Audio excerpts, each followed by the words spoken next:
Good afternoon, good evening, good morning for some of you. Welcome to our workshop. Please join me in prayer, in the serenity prayer. God, grant me the serenity to accept the things I cannot change, the courage to change the things I can, and the wisdom to know the difference. We're here to talk about forgiveness. I'm going to give you a little bit of a context for that. And we're going to take a look at exactly what does it mean right away. We're going to take a deep dive into the process steps so that you have that in your mind, or at least you've heard it. I'm going to go a little bit too fast for you to take notes. This is recorded. It's a video recording of me and my presentation because I plan on integrating PowerPoint with it, as you'll see in a little bit. It will be an audio recording of you when we have, in fact, some pause for Q&A. I plan on being here for about 3 hours, maybe a little bit more, depending on my content and your patience. Fortunately, with Zoom, we don't have to be rigid about that, or at least I don't have to be. And obviously, you can tune out, leave anytime that you are invited someplace else.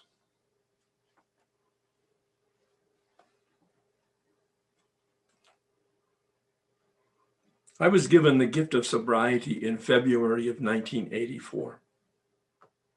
I was given freedom from alcohol, and I didn't ask for it. Marlene referred to my wife, who was the executive director for the retreat center for 20 years, actually. She went there because our final child was going off to college, and she knew there was going to be an empty nest, and she wanted something to occupy herself, and she loved the retreat center. She went up there to be one of the administrators.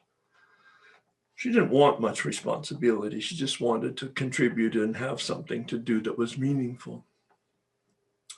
After a year, the executive director that was there received an invitation to do something else in a ministry, and the whole retreat center voted her in as the executive director.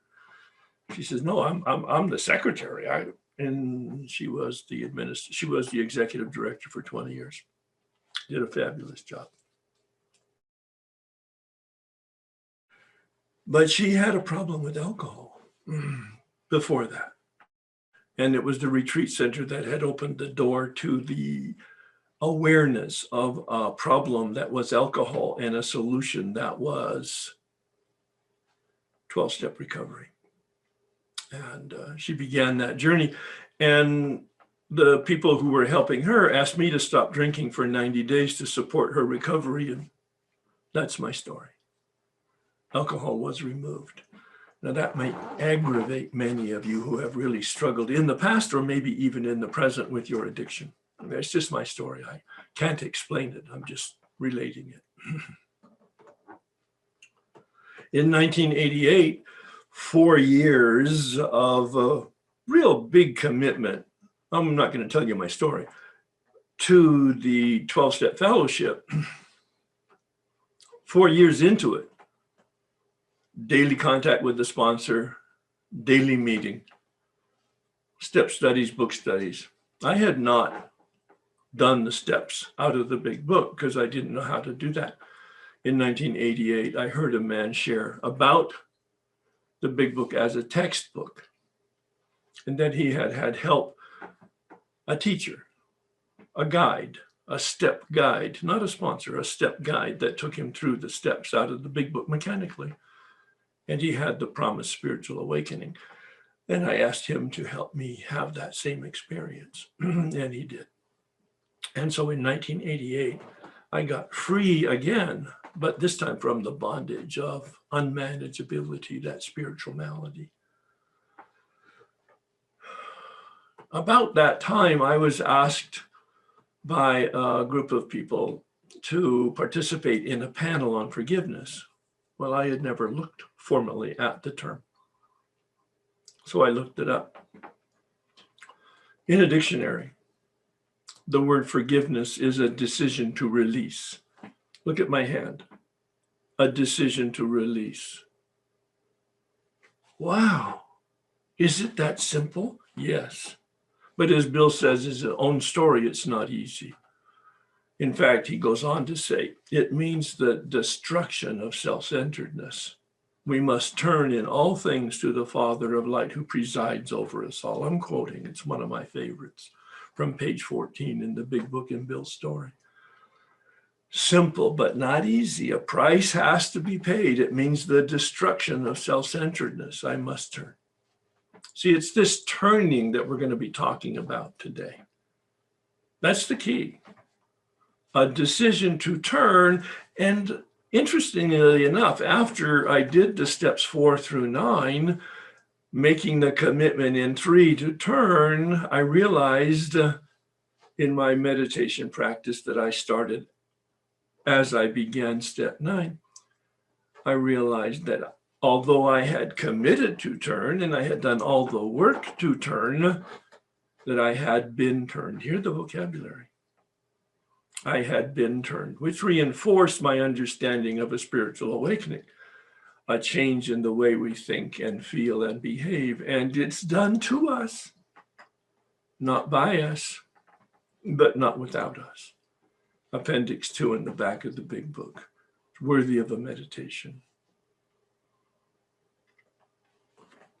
So in preparation for this panel, I did some reading to try to get some more formal idea as to the process of forgiveness.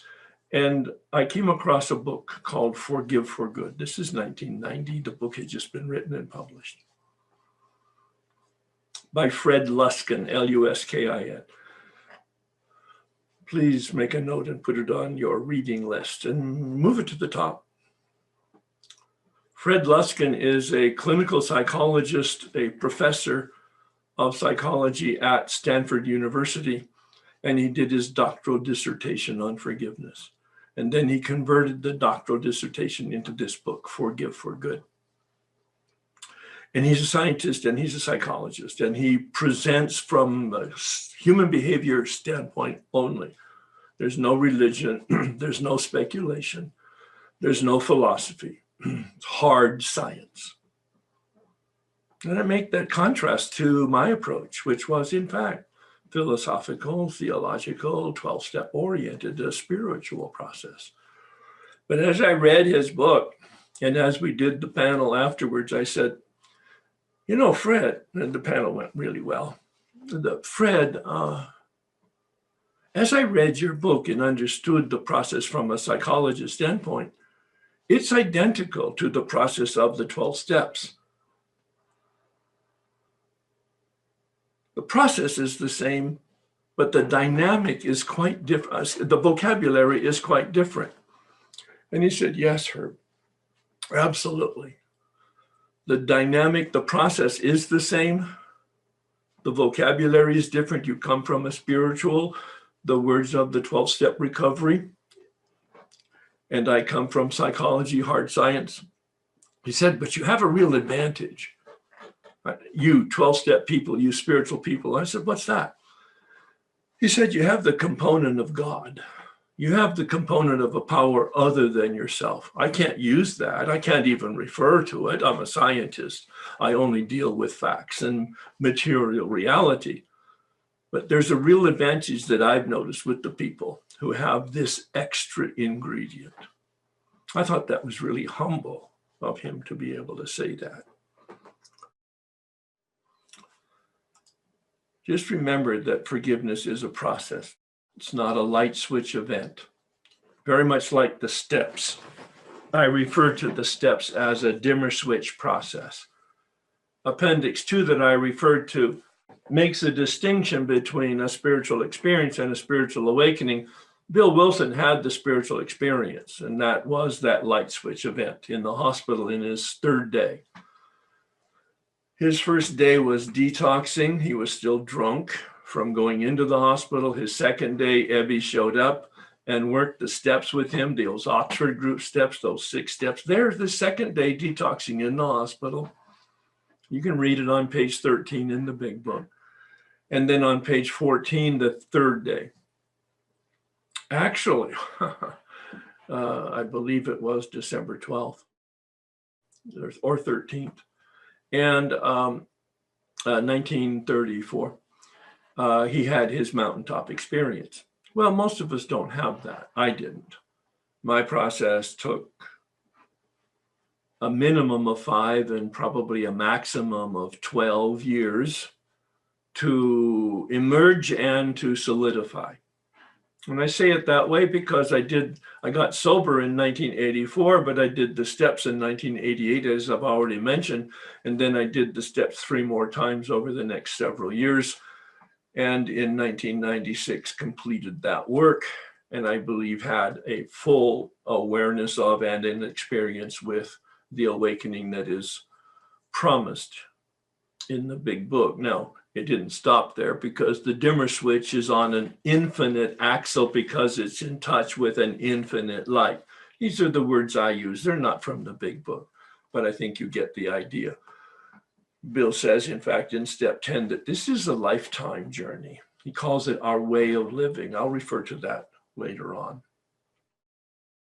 The point is, forgiveness is a process. It won't happen by Sunday, but it will happen by someday. Yes, I'm cute and poetic. As part of my continuing reflection on forgiveness, about 3 years ago, maybe 5, I've lost track of time, this phrase came from the tiny whispering sound. That tiny whispering sound that when we get quiet and listen, that we can hear, not maybe through our ears, but through our thinking or through our feeling or through our awareness or some intuition or inspiration or instinct. I'm using these words very advisedly. I'm not going to explain them right now. About forgiveness. And it came to me, a forgiving person has no past. See, we're released from that. A forgiving person has no past. And that's the promises of step 9, isn't it? We will not regret the past. In fact, it's maybe our only asset, and it's a tool to help other people. A forgiving person has no past, but an unforgiving person has no future. That's pretty confrontational. I kind of like to do those kinds of things. Any of you who know me know that. I love a bucket of cold water to be able to throw that on somebody to kind of wake them up. Not to offend them, not to diminish them, but to startle them. And perhaps some of that will happen today as we go through this process. At 10 years of sobriety, this man who took me through the steps the 3rd time said, Herb, you've got a lot of information. You've got a lot of information, but you have completely insufficient transformation. And I knew that he knew that I didn't know. And he quoted Einstein. The consciousness that created the problem cannot be the consciousness that solves the problem.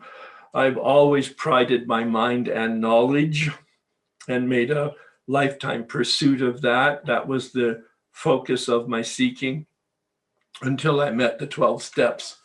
And of course, it is important to know something, but it's more important to do something. And this man gave me a set-aside prayer, which I invite you to pray. You're all on mute. I hope you are anyway. And you're welcome not to pray. Certainly, that's your choice.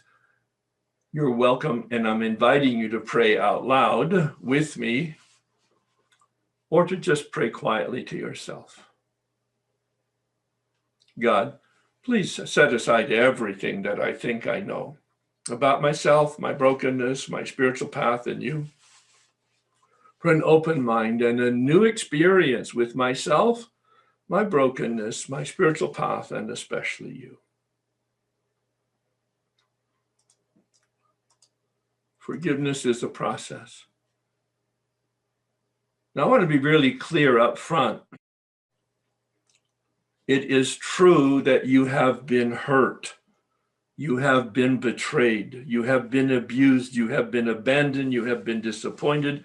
You have been lied to. And the list is probably way longer than that. And it's unique to you personally. It is true. This is your history. It formed you and it deformed you. Some of it can be remedied and some of it can never be fixed. It is true. The nature of trauma, PTSD. We can deal with it, but we can heal from it. But it has made a permanent difference in our perception and in our feelings and in our capacity. That's just reality. It's just the truth. So here's Fred Luskin's process of forgiveness. Number one, to name it. What was the hurt? So I'm asking you to do that today. This is an attempt to have an experience, not just some information. I would love you to have an experience, superficial as it's going to be, because we don't have a lot of time to plumb the depths for you individually. But name one person or one event that's very clear as a priority in your mind, a dominant person or event or experience that you've had that really hurt you, that you have tentacles into the soul of your soul, and that you have worked therapy and you have worked religion and you have worked steps and you have done the best you can, and it still squeezes your heart and your stomach and your very being, sometimes when you think about it, or all the times even when you don't think about it. Name the grievance and the impact and how you feel about it today. It may have been yesterday. More likely it was a year ago, or in some instances, even multiple years or multiple decades ago. I regularly experience people in my workshop, God bless them, who are 50 and 60 and 70 and even 80 years old, and they're still pounding the table about their relationship with their mother or father. It's sad. It's very real. It's not necessary. We need to understand it. What was the hope that you had? What was the belief that you had? What was the expectations that you had? What was your understanding? This is a term that Fred Luskin developed about rules. We all have a story and we all have rules, and he calls them unenforceable rules. It was a breakthrough for me when I did step 4, columns 3 and column 4. And we'll take a gentle look at it today as we go through this process. Identify the rules, my beliefs. Acknowledge the reality. That's the way I started out this comment on this process and forgiveness. It did happen. And the critical part is my attitude about it. Most of you who have done any spiritual work or any 12-step work already know this, or any therapy that's been effective. You know this. It's really about your attitude. I cannot change my history. Lean into that. I cannot change my history. I can just change my attitude about it. I'll talk about reframing.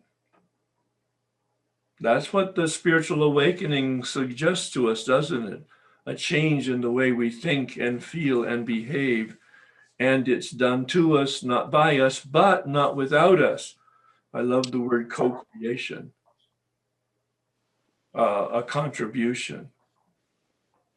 We walk hand in hand with the spirit of the universe, Bill says in the promises of step 5 on page 75, hand in hand. A line in the 12 and 12 was brought to my attention just 3 days ago. Page 107 is part of chapter 12, step 12. And it says, sobriety is a gift and awakening is a gift. Think of the implications of that. Grace means gift, freely given, not earned. Sobriety, first half of the first step. Freedom from unmanageability, the spiritual malady, the gift of the second half of the first step. Gifts. And then it says, and the steps prepare us to receive the gift. And I couldn't have put it any better myself. Another approach to understanding grace and willingness. Which comes first? I don't know. And I don't care. I just observe that there is a mysterious alchemaic interaction. Grace makes me willing. My willingness brings grace. Yes. I don't have to understand how it works. I just have to observe that it works.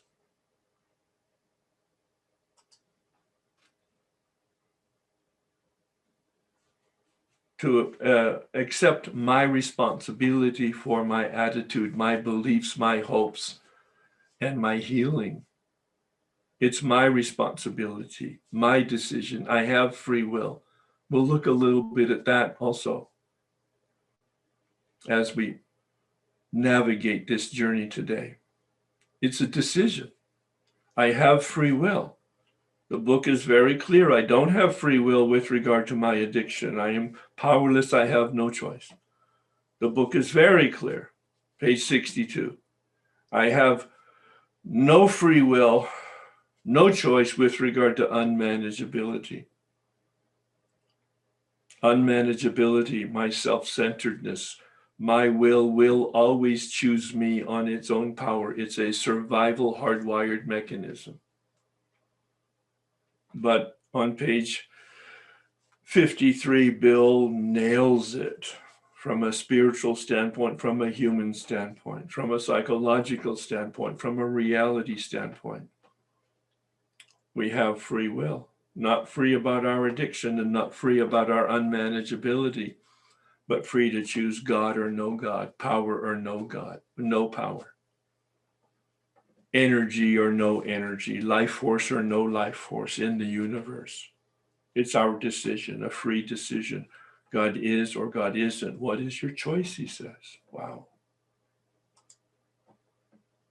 And then, of course, the balance after step 3 is the implementation of the decision you make in step 3 to turn. As I mentioned in my opening comments, I made that decision. I took those actions because I really wanted to turn from my self-centeredness to other-centeredness.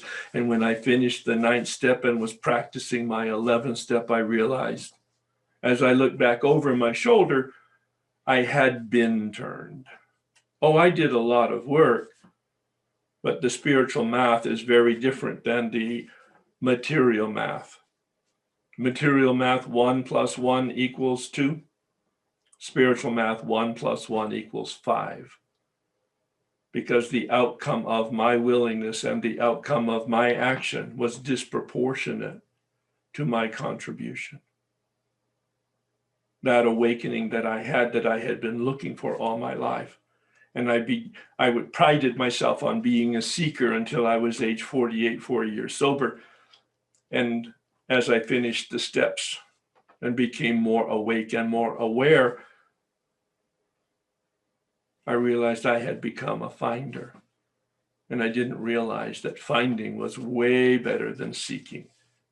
I continue to be a seeker and I continue to be a finder. Let's take a look at the brain.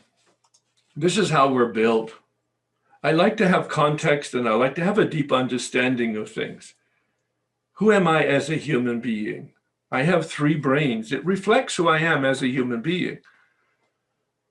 I was first a carrot, figuratively speaking. My brain stem is a survival mechanism, usually called the lizard brain. Thirst and hunger and mating. Those are the decisions made by that lizard brain. Do I drink it? Do I eat it? Or do I mate with it? I sponsor some people like that. Oh, little lightening up, little lightening it up. I hope it was lighting it up. Anyway, the second brain developed over millions of years is our limbic system, the second brain. This is where emotional sobriety comes in.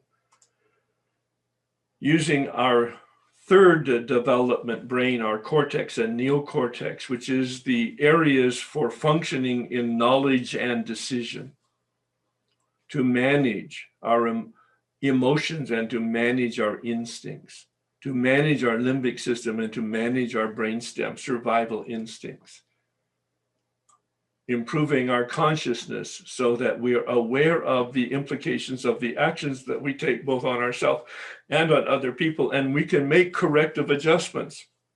That's what step 10 is all about, making corrective adjustments.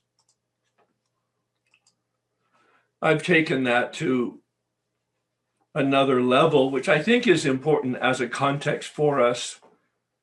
Maslow gave us his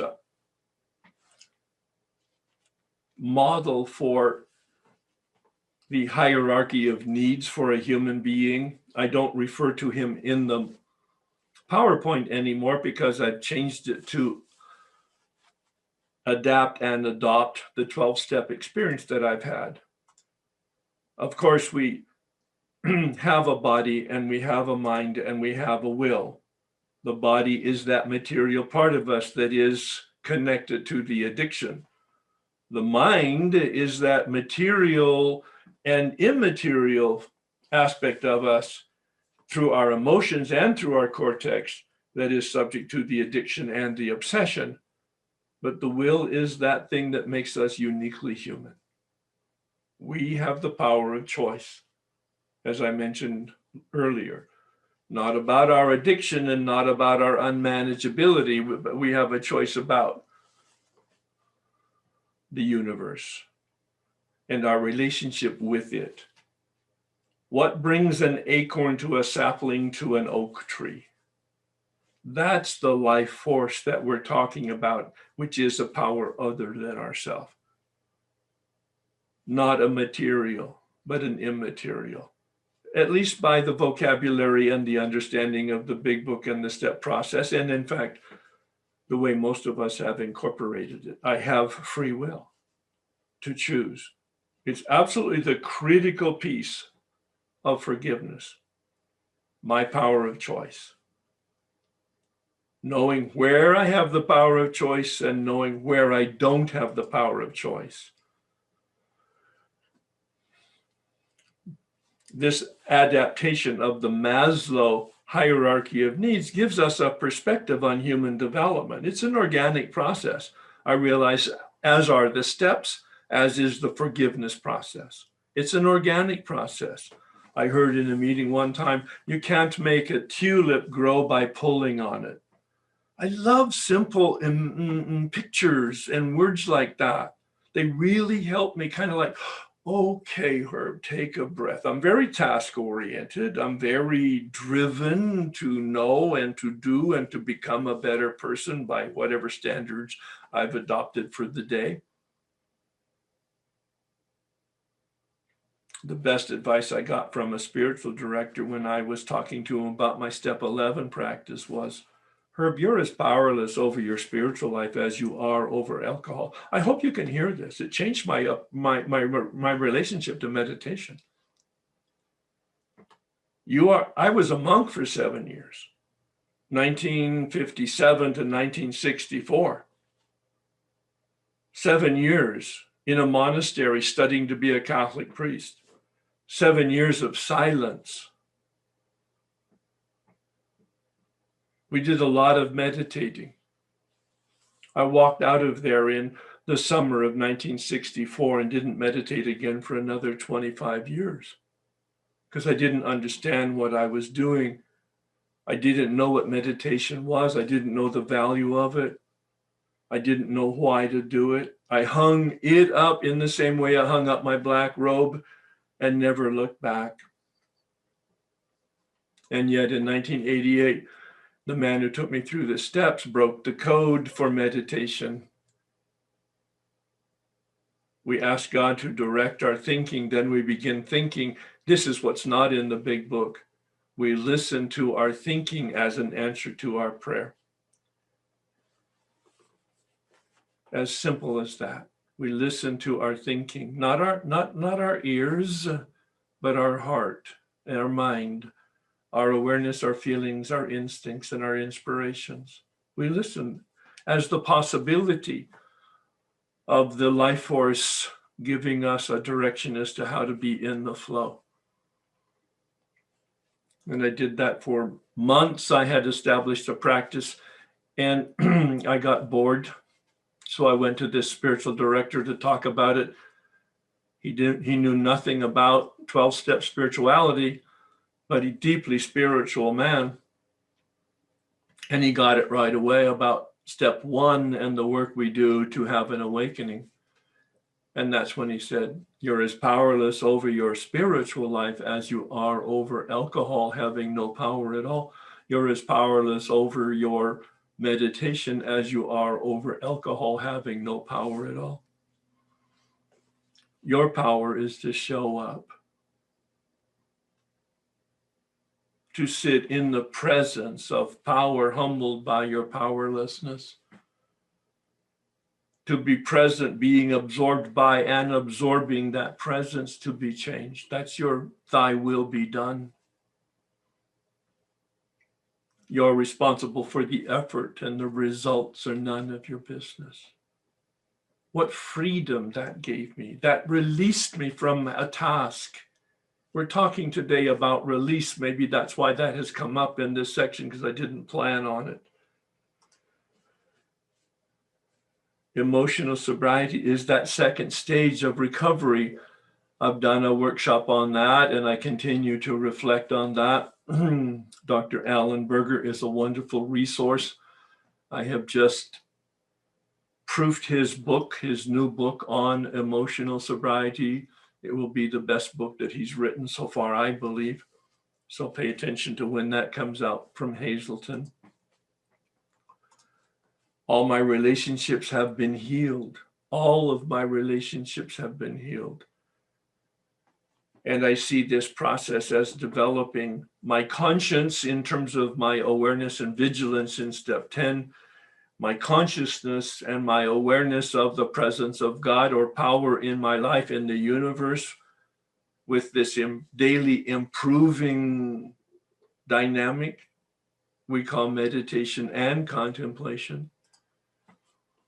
And then the inevitable organic manifestation. Bill says, keep your feet on the ground and your head in the sky. Such a wonderful image again. Head in the sky, improving your conscious contact. Feet on the ground, living where your feet are, contributing to the people around you. Fancy words, self-actualization, self-realization, self-transcendence. But they really are an invitation to full human development. Am I a human being seeking a spiritual experience? Or am I a spiritual being seeking a human experience? My answer is yes. Yes. Flip sides of the same coin. This is the journey of forgiveness. A decision to release my history. A decision to release the people in my history. A decision to release the hurt that I have experienced. Because it's history, it's old news now. I cannot do that on my own. I need a 12-step process. At least that's my experience. Self-help helped me. Therapy and psychology helped me. my formal religion and my practices from my religious tradition helped me. AA itself helped me. It was a progressive organic development, but it was the steps that brought me over the goal line, the goal of awakening, the goal of optimal humanity, the goal of becoming the true self that I didn't even know was available or that it even existed, and a process that establishes our relationship with power, and then my relationship with myself, and then my relationship with other people. A 3-stage rocket launch. Bill uses that metaphor in the big book. I believe it's on page 25, rocketed into the 4th dimension. 3-dimensional, like a 3D movie, width, height, and depth, the world of the material. 4th dimension, the world of the spirit. And Bill calls it our way of life. I'm integrating both the psychological concepts of Dr. Luskin with the spiritual concepts of the big book and the 12-step spiritual process. I've read many books by Jewish writers, as well as Christian writers, as well as Buddhist writers. And although the language and the vocabulary is slightly different, the dynamic is absolutely parallel, because it's about human beings from different perspectives. But the process underneath is the same, because we're all the same. We all have the same brain. We all have some powerlessness, if in fact we're an addict. It's a proportionate amount, 1 out of 10 or 5 out of 10. It's not everybody, but everybody has unmanageability. This is the revelation and the best kept secret in the rooms of 12-step, no matter whatever the fellowship is. Most people connect unmanageability to their addiction. And it's true. Your life will be unmanageable while you're in your addiction, but that's not the issue. There's a dash there, not an and. Unmanageability, it's the human condition, and this is what it looks like. I am having trouble with personal relationships. Bill calls it the bedevilments. To be controlled as if by devils, to be puppets on a string of circumstances and people outside of me. The strings are attached to the people, the strings are attached to the circumstances, and they're the ones that are pulling the levers, and I'm a victim perennially. I can't seem to control my emotional nature. When they pull the string, I react. I am a prey to misery and depression because of this powerlessness, this perennial serial victimhood. I can't make a living. I had to challenge that because I was making a very good living. And a tiny whispering sound said to me, you can't make a living that satisfies you because you're a bottomless pit. There's not enough power or luxury or adulation or recognition or pleasure, is there, Herb? You see, when you ask a legitimate question with an open heart and an open mind, the universe will respond. I'm using words loosely. Energy, life force, universe, God, power, higher power. Use your own words.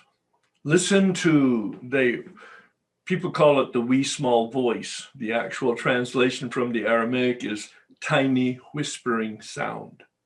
It's not a voice. I don't hear it. There's not a vocabulary. There's no words. There's a recognition, there's a resonance, there's an awareness. And we listen carefully to that sound that resonates in us, that tells us the truth. If we listen with an open and honest set-aside attitude, maybe even the set-aside prayer. I have a feeling of uselessness. I am full of fear. I am unhappy. I can't seem to be of real help to other people. Quite frankly, 10 years sober, I didn't actually want to help people. I recognized here in this meditation about these bedevilments at that time in my journey, 10 years sober. I wanted the reputation of helping people because I was still very materialistic, ego-centered and narcissistic, relentless narcissism. And this process has sanded off and smoothed off the edges. You never recover from it. That's a personality disorder. But on a scale of 1 to 10, I used to be a 7 and now I'm a 2. Well, at least by standards other than myself, because I've asked professionals. As part of my opening comments, I related to you a conversation I had with Dr. Fred Luskin. And he said the difference between his psychological process and the 12-step and or spiritual process is God. Is God necessary? Well, you recognize the image from the Sistine Chapel. Creation, God reaching down and creating humans. The word Adam is not the name of a man that was created. Please do a little research. Adam is the Aramaic term for earth and dirt. God created humans out of dirt. God created them male and female. God created them in God's image and likeness. It's an incredible meditation from the book of Genesis, the first book of the Jewish Bible, the Torah. God created humans in God's image and likeness. God created them male and female.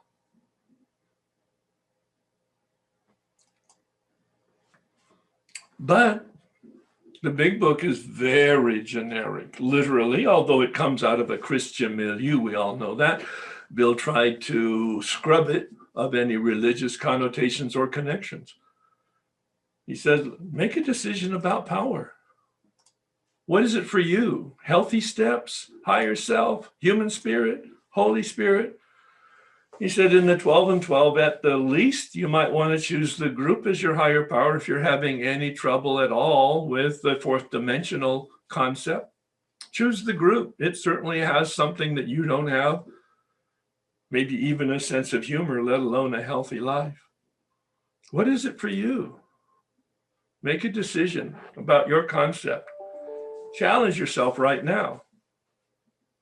I mean it. Confront yourself. What's your current concept of God? What do you actually believe?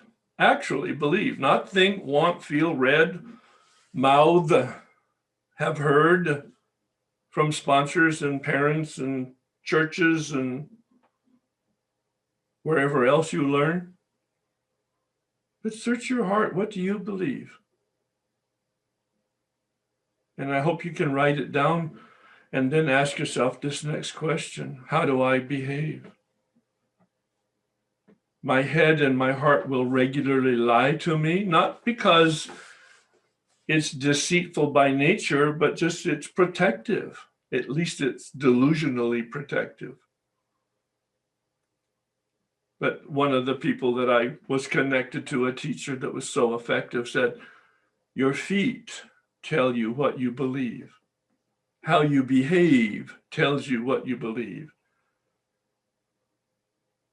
I wrote out what I thought I believed, and then I wrote out what I behaved in relationship to that. And I woke up to the fact that my concept of God up till that point had been the very impediment to my relationship with the mystery. My traditional understanding was the very obstacle to an effective relationship with power. Embarrassing. But then it was freeing because it released me to make my own decision about that. And then to go on to a decision in step 3 about a relationship with this concept that I determined in step 2. Many of you have seen me do this. There is a life force. You can call it higher power, as is on the screen there with that cartoon. But we're given free will.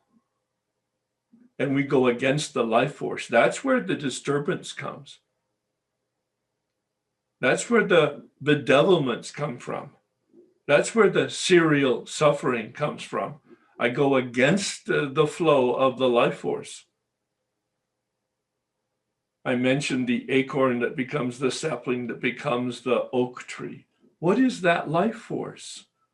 What is the life force that has the sun rising every morning in the east and setting every evening in the west? What is that life force that has the planets rotating and not colliding and all of the mysteries that we're all aware of, at least I am, on a superficial basis?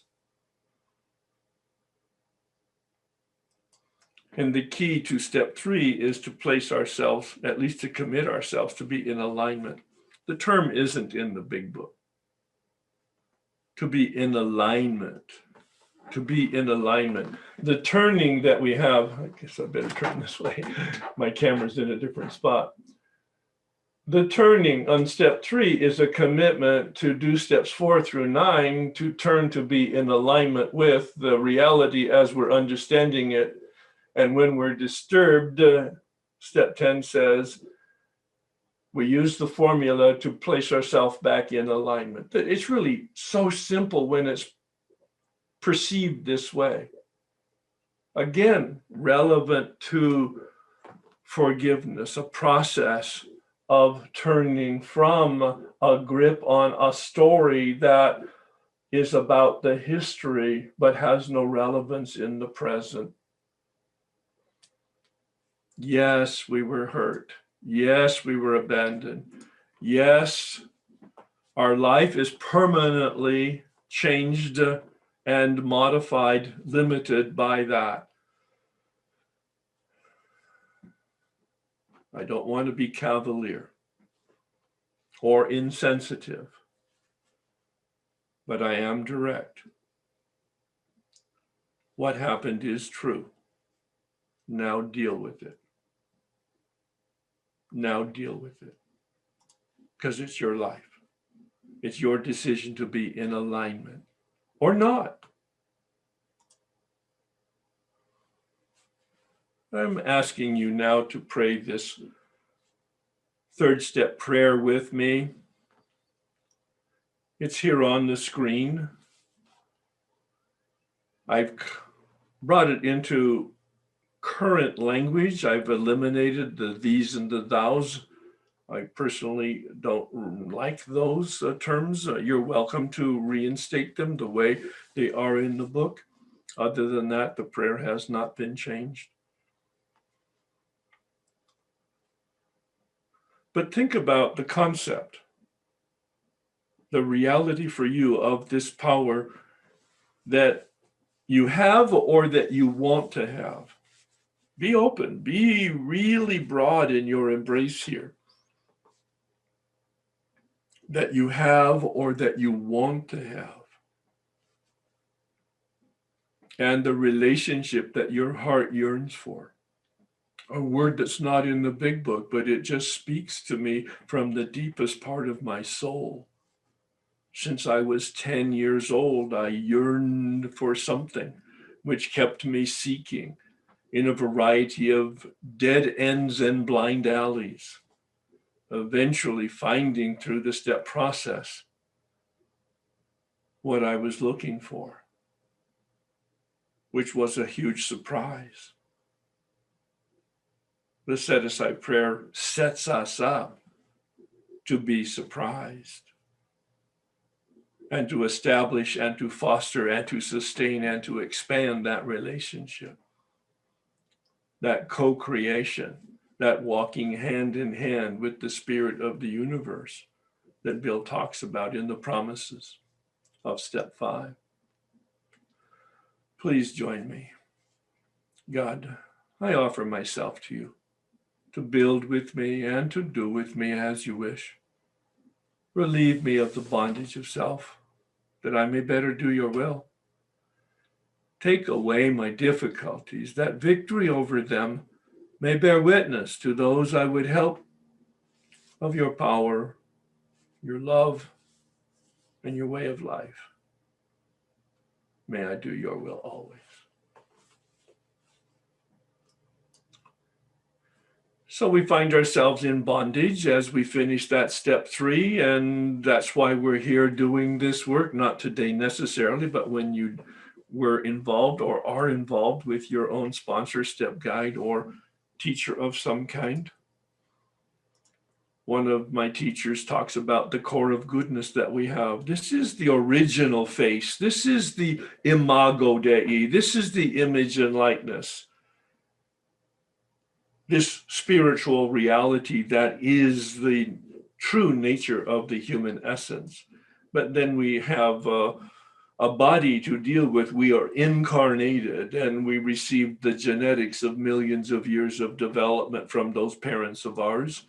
And we receive lots of influences from our culture and family of origin, and lots of experiences from our emotions of dealing with our siblings and society and our neighborhood and all the educational system. And you recognize the nesting dolls. In Russian, I was told by a woman in one of my workshops, it's matrushka, which means mother. It makes sense. The images are all the same. See, that's the false self that we create. And we don't know that it's a false self until we begin this work, which is, as Bill said, the ego deflation at depth. We need to accept our biology as addicts. That's just who we are. It's not our fault, but it is our responsibility. Ego deflation at depth. We're not talking about the ego that the psychologists and therapists try to support in terms of self-esteem. We're talking about that false self. We're talking about that self-centeredness. We're talking about that part of us that is deceptive, dishonest even with ourselves. We need to have a process for deconstruction of my story so that we see the family culture for what it was and what it contributed, but it doesn't have the power to name me or my emotional experiences or the psychological dynamics that I've experienced, because there is a truth. There is a real, true core of goodness that I am. And I need to get in touch with that through a process. This is the process of the steps, or good therapy, or good religion, or a good relationship and self-help. That bondage of self, those bedevilments that we've experienced. These are the obstacles to power, that sunlight deep down inside of ourself. We need to analyze it and identify it, that self-centeredness. No, that's not my term. That's a term from the big book. And Bill says it's the root of the problem. Page 62, you can make notes of it. I'm not encouraging you to be doing the research as we're talking, because I'm going to move on fairly quickly, because this is really a rock skipping across the surface from my standpoint. I do a deep dive in my weekly workshops or in my regular other kinds of events. By the way, my new weekly workshop will again begin in Monday and Tuesday of January 4th and 5th. I'm taking a new, deeper approach to it. Surprise, surprise. I'm always tinkering with the toy, and I think I've got another approach that will provide a brand new experience, even for those who have some depth of experience with the step process. Anyway, back to the point. Self-centeredness is the root, and the fruit of the root is resentment. I'm bringing you here because resentment is the underbelly of the lack of forgiveness. And it was through the process of dealing effectively with the resentments, both naming them and removing them. Hear me, please. Naming them and removing them. Not that I removed them, but I submitted to a process that removed them. I cooperated with the grace of God, or the power within me, or the whatever you want to call this force. And I no longer am attached to, in any emotional way, resentments in my life. Of course, there are fears and dysfunctional, unhealthy sex and dishonesty, secrets, guilt, and shame. Some of the words are not in the big book, but they're relevant. This is the entire library of the fourth step as I approach it. But today I'm doing this as a context and a perspective to take a look more deeply at the resentments. Column 3 was transformative. In the big book, it's merely a list of words without any definition or how to apply them. Self-esteem, what does it mean? Well, the man who took me through the steps suggested that it wasn't about psychological self-esteem. It was about, who do I think I am? Who do I believe I am? The key word for column 3 was beliefs. Underneath unforgiveness is a belief. Underneath my resentment is a belief. And I put it in quotes because it's a delusional, it's a lie. But I don't know that it's a lie, I believe it's the truth. That's why I have this reaction to it. Who am I?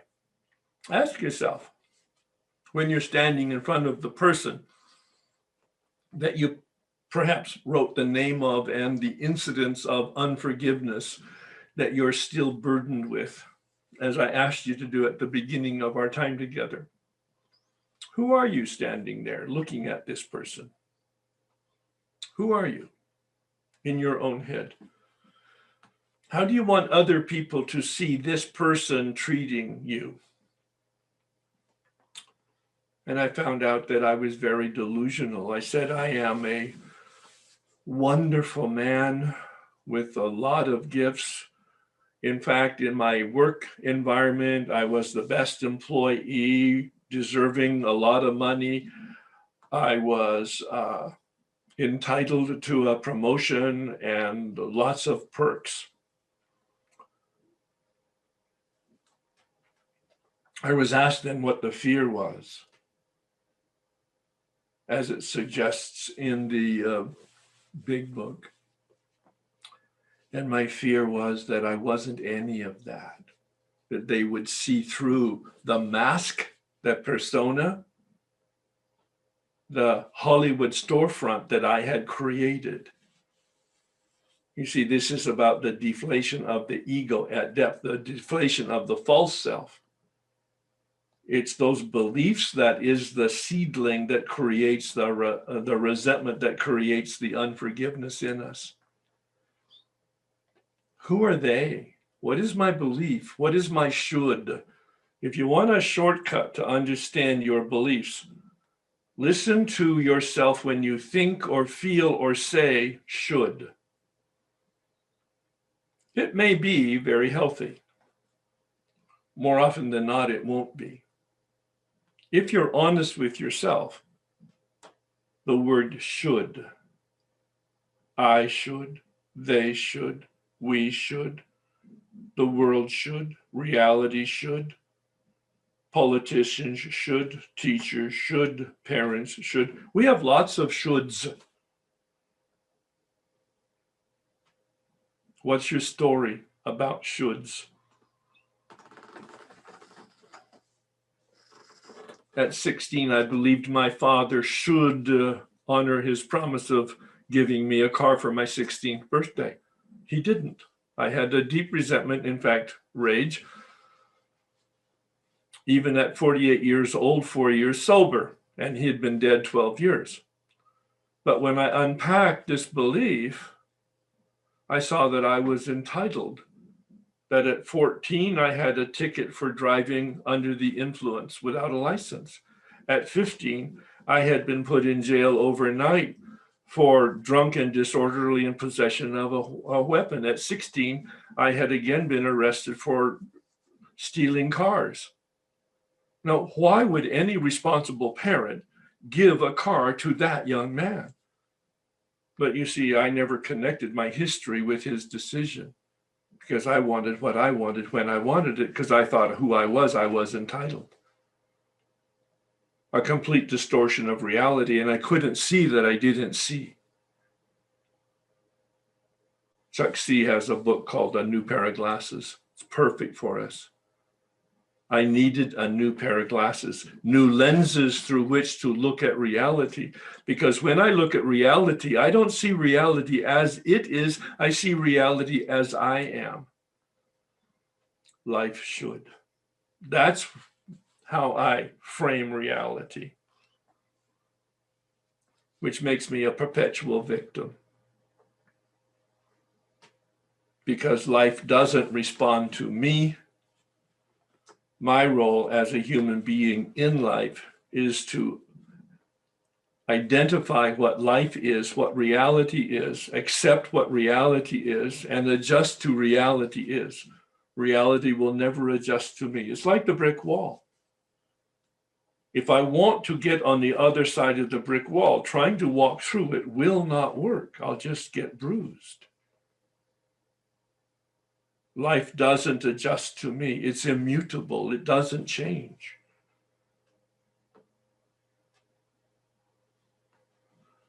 Life doesn't adjust to me. It's non-negotiable. This is huge in terms of growing up, emotional sobriety, accepting life on life's terms. That's what that really means. It's like the law of gravity. Hear the words law of gravity. It's a physics law. There's lots of physics laws. I don't know much about physics, but I know this about gravity. It always works. Here on Earth, gravity works. If you hold something in your hand and drop it 100 times, it'll go to the earth. That's the law of gravity. You see, I might want to fly and I might create wings that are aerodynamic, really good wings. And I might get really buff in the gym and really strong so that I can flap those wings. And if I go to a 30-story building and strap on those wings and jump out the window and flap those wings, I'm going to die. Because I'm not going to fly. I'm going to crash to the earth because of gravity. It doesn't matter what I want or feel or prepare for. Gravity is just gravity. Life is just life. Reality is just reality. This is huge.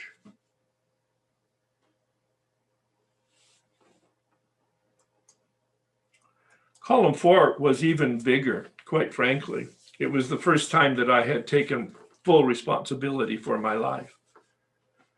What am I thinking about myself? What am I doing? Serving myself.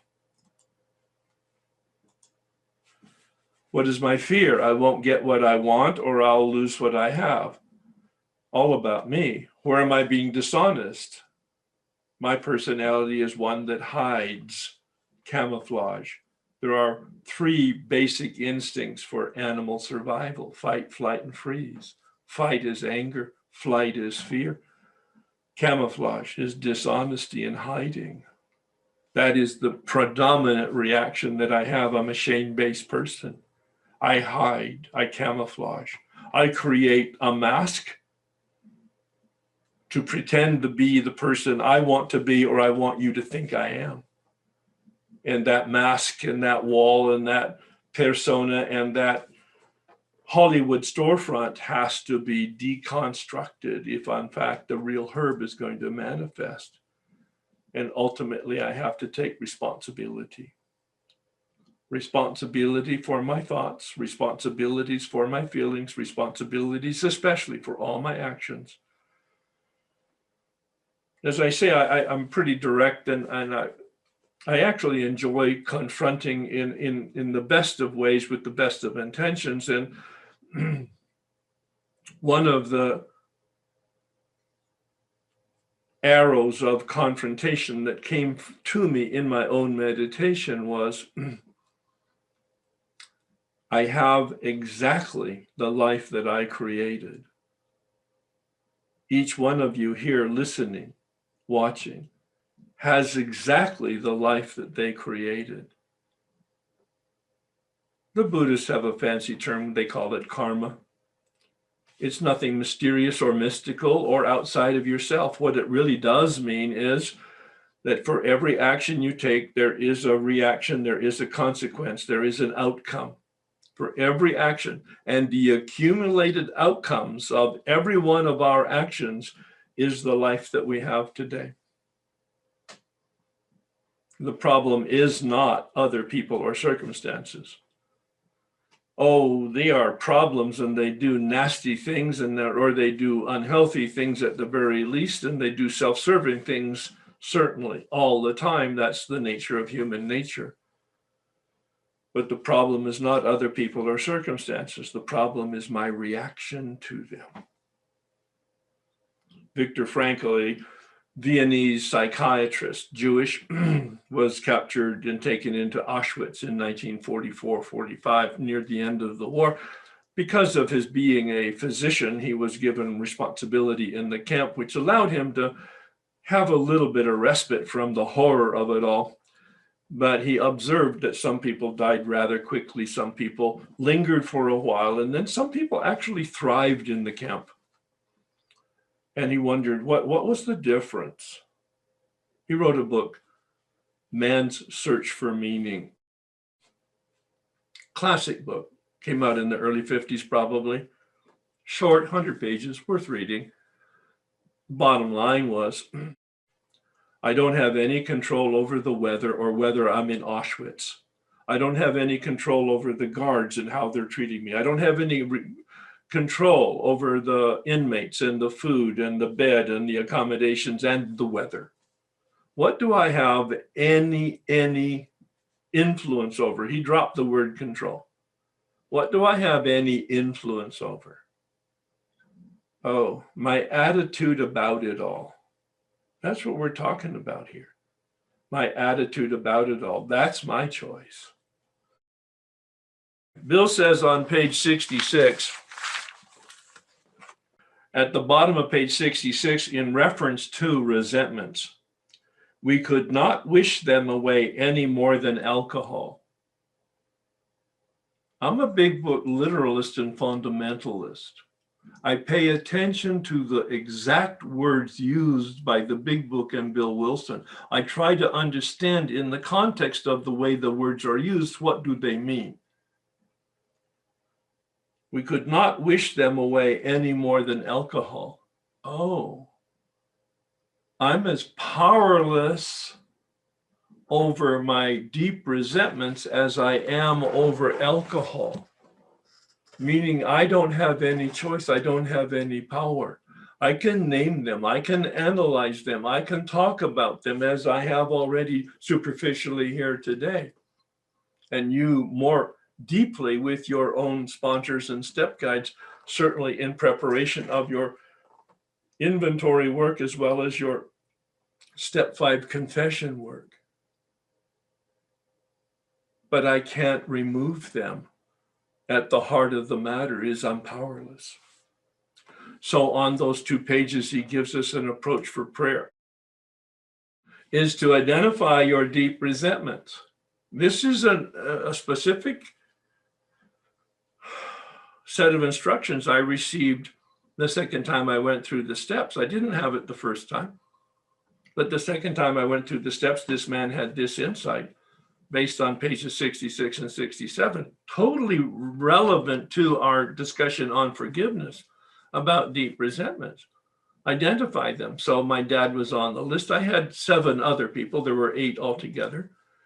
And to begin a prayer practice. Now, some people really misinterpret or misunderstand the instructions in the big book.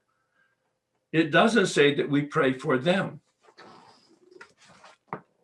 That's a wonderful spiritual practice.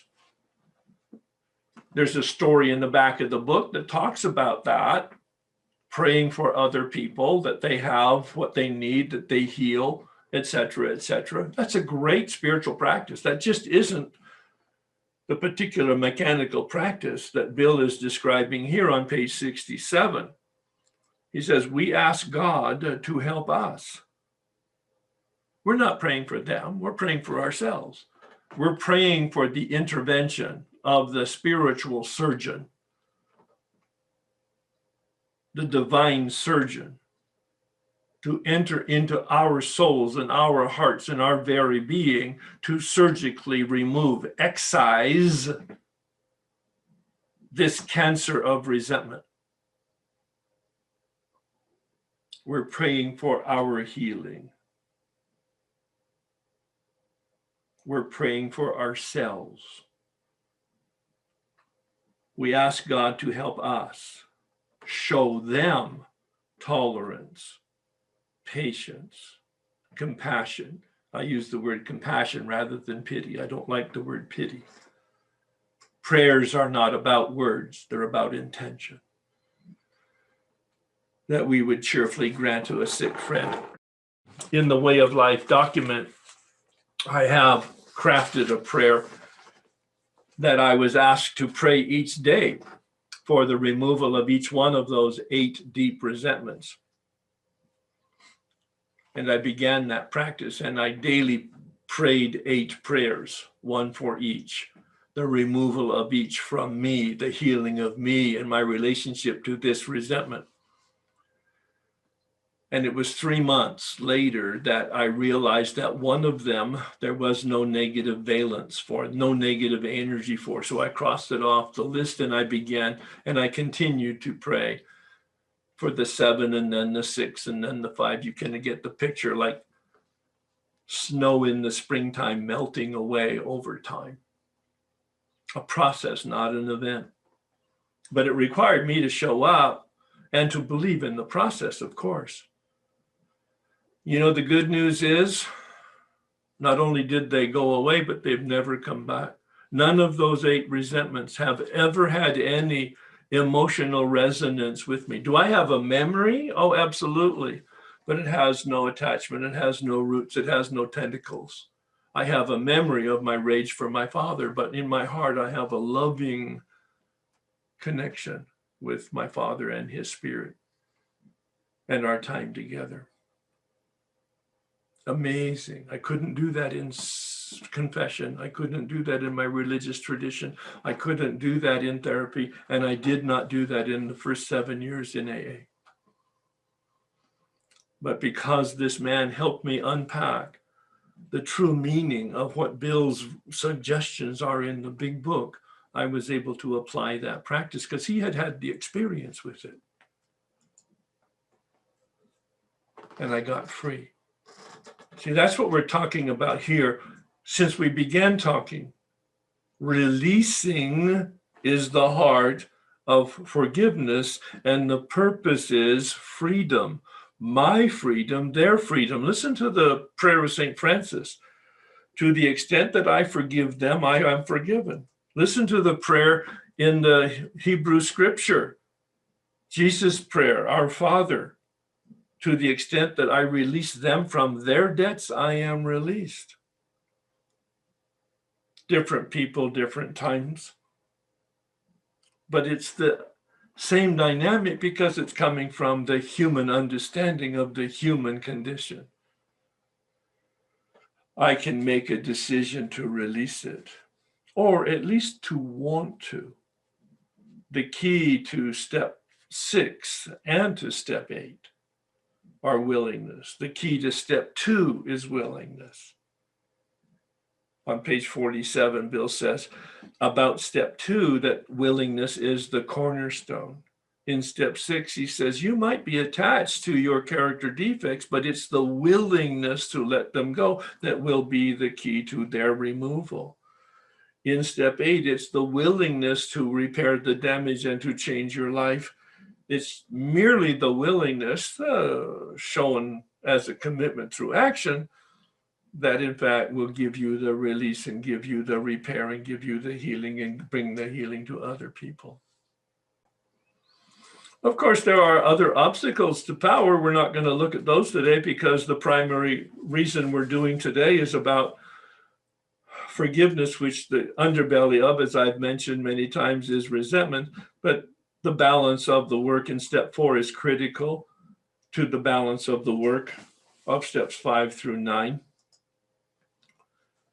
Step 5 reveals the obstacles in a full confession, transparency. As I mentioned, step 6 is to name those character defects. Oops. Let me go back just a little bit here. And then step 7 is the prayer for their removal. Again, a prayer for their removal. Think of the implications. I'm as powerless over the removal of my character defects as I am over alcohol. Do you hear a recurring theme here? I see it under each step, actually. Under step 1, it's very clear because that's what the step is about, powerlessness. But even in step 2, Bill says we cannot form an adequate concept. All we can do is accept an inadequate concept. I'm a material being and I'm trying to incorporate and understand an immaterial reality. Well, it's not happening. And then I want to establish a relationship with it. And I can be willing to manifest that commitment by action, but I'm completely aware that I cannot make the leap from the bridge of reason to the shore of faith. But I can be willing to be carried there and be surprised by the experience, etc. We pray for their removal.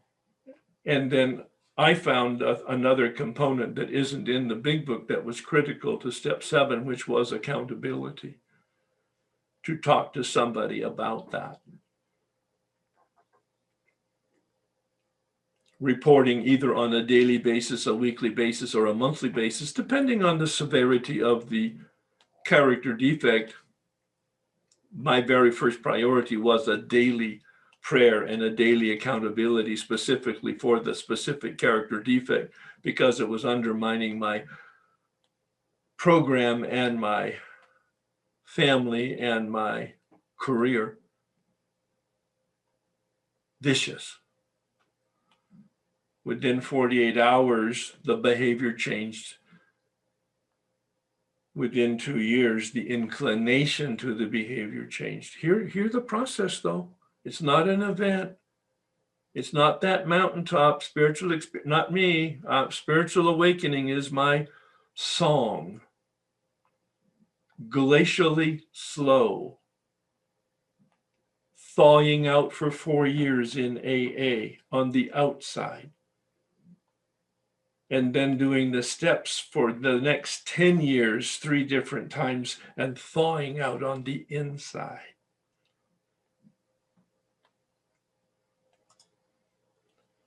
Fortunately, I came from this pathetic Herbie in the bondage of himself, and I found freedom because I realized I was holding the bars. Notice, there's no walls, there's no floor, there's no ceiling.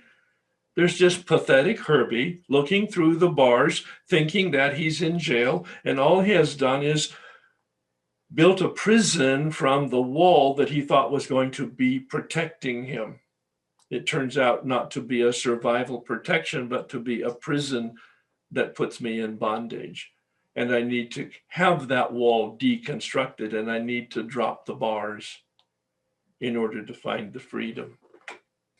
I'm going to pause here now and come back to no PowerPoint. And I would like to pause and see if there are some questions that people want to ask or comments that they want to make before we go on with the balance of our journey. Thank you, Herb, for this wonderful workshop. So close to the beginning, you said something like, we're powerless over our addictions, but we're not powerless over free will, something like that. And God is everything or is nothing. And I kind of got muddled. And could you go over that again, please? Yes, I can, but I'm not going to go over it because I want to hear a question from you that I'll respond to. Okay. Can you clarify the idea that God is everything or God is nothing? I guess it comes down to what is it that you mean by G-O-D? And so this is a tremendous insight on Bill's part. He says, God is or God isn't. What is your choice? Then he says, God is everything or God is nothing. What he means is God is everything or there is no God by the nature of G-O-D. The reality of it is that it doesn't have a beginning and it doesn't have an end. We use infinite for that word to express that reality. And it's not a reality or a word that we can understand because we're finite. We have a beginning, we have an end, but we can speculate that the origin of reality, the source of creation, is not something that was created, therefore always was and always will be, and by its very nature is always everything. And I can mouth it, but I don't understand it. Did that help? Is that power stronger than our addictions? Well, what do you think? I think that the point of the 12 steps is to help us form a relationship with that power. Yeah.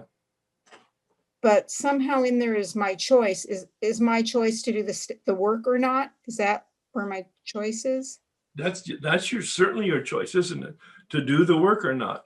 What would be the value proposition of doing the work? You see, this, I love human beings and they get good ideas, but then converting it into action is really the challenge.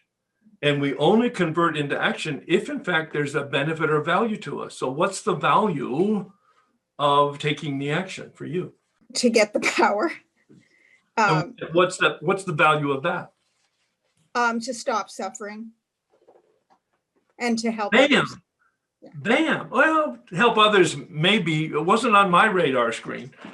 I wanted what I wanted because I wanted to feel good. I wanted to stop the suffering. I wanted to stop the madness. Absolutely. Yeah. The last thing I wanted to do was help other people. I left the monastery. I left the seminary. I left the priesthood because I knew that I didn't want to teach and preach and help people. Now, the irony of that is, here you are. fairly obvious, right? For the last 30 years, what I've been doing is teaching, preaching, and helping people. So I didn't want to be a priest, but I is one, right? But not in the traditional sense. So, but lest we get astray with my humor, did we address and answer the question? Yes, very helpful. Thank you. Yeah. So it's what is the value to me, and what is it that I want, and what is it that I need? In step 2, these are the 2 questions I ask people at the end of step 2. What do you want? What do you need? Choose it. That's the act of faith. Yeah, it's on page 53. God is or God isn't. God is everything or God is nothing. We are confronted with the question of faith. Confront yourself with that question. Take a look at the dictionary. What does it mean? If you have my second book, 12 Steps to Spiritual Awakening, read step 2. You won't find this any other place. You won't find this explanation any other place. I believe that. Step 2 in my book, 12 Steps to Spiritual Awakening, addresses what is faith and how to make a decision that's effective. Yeah. Thank you. Oh, thanks. Great question. No. That's at the heart of the matter. That's the whole point of this exercise. Exactly. Thank you so much. I was having one question. How do I forgive myself? Yeah. No, it's a powerful question, and it's a relevant question. And I suggest to people, based on even on the big book, on page 66, it refers to sometimes it was remorse, and then we were sore at ourselves. Putting yourself on your resentment list is legitimate from the big book standpoint and from my own experience. How do I forgive myself? 2 parts to that. Number 1, when I finished the 9th step, where I brought healing to other people, I received personal healing sufficient that I didn't have to forgive myself. Many people don't have that as a complete experience. And so then I recommend to them that they apply the same process of steps 8 and 9 to themselves, but only after they finish their 9th step with everybody else. Mm. Yeah. And I haven't said this, but I want to say this, and this is the perfect context to say this. The most important book I've ever read, because of its effectiveness, is the big book. You can tell probably from my background that I have an extensive education and background in reading. The best book I've ever read is the big book because it's an effective methodology that never fails. Never fails if it's properly interpreted and applied. The second best book, so this is high level of recommendation from my standpoint, is Dr. Luskin's book on Forgive for Good, because it's equally as effective and as real and as applicable to our personal lives. If you don't have it, I recommend that you get it and that you engage somebody with the step work if you haven't done that, or if you haven't done it for a long time, over 3 or 5 years, and you go through the steps and then you read his book. And I do believe that you will find the freedom to forgive yourself in the healing sense. And I'm using that term very, very advisedly, in the healing sense. Does that help? Absolutely. Thank you so much. Oh, thanks for Norway. Way. Got it. I want to just ask you quickly something about karma. Yes. And you had said, I have the life I created. And I'm imagining that you are referring to the have of the life is right in the now and not back when I was 10 and assaulted, let's say. Oh, exactly. Oh, yeah. So let's take that for a minute. Assaulted at 10, abused, whatever, what is 10 or 8 or 20, it doesn't matter. If you're 30 now or 40 or 50, that's history. That event is true. It did happen, and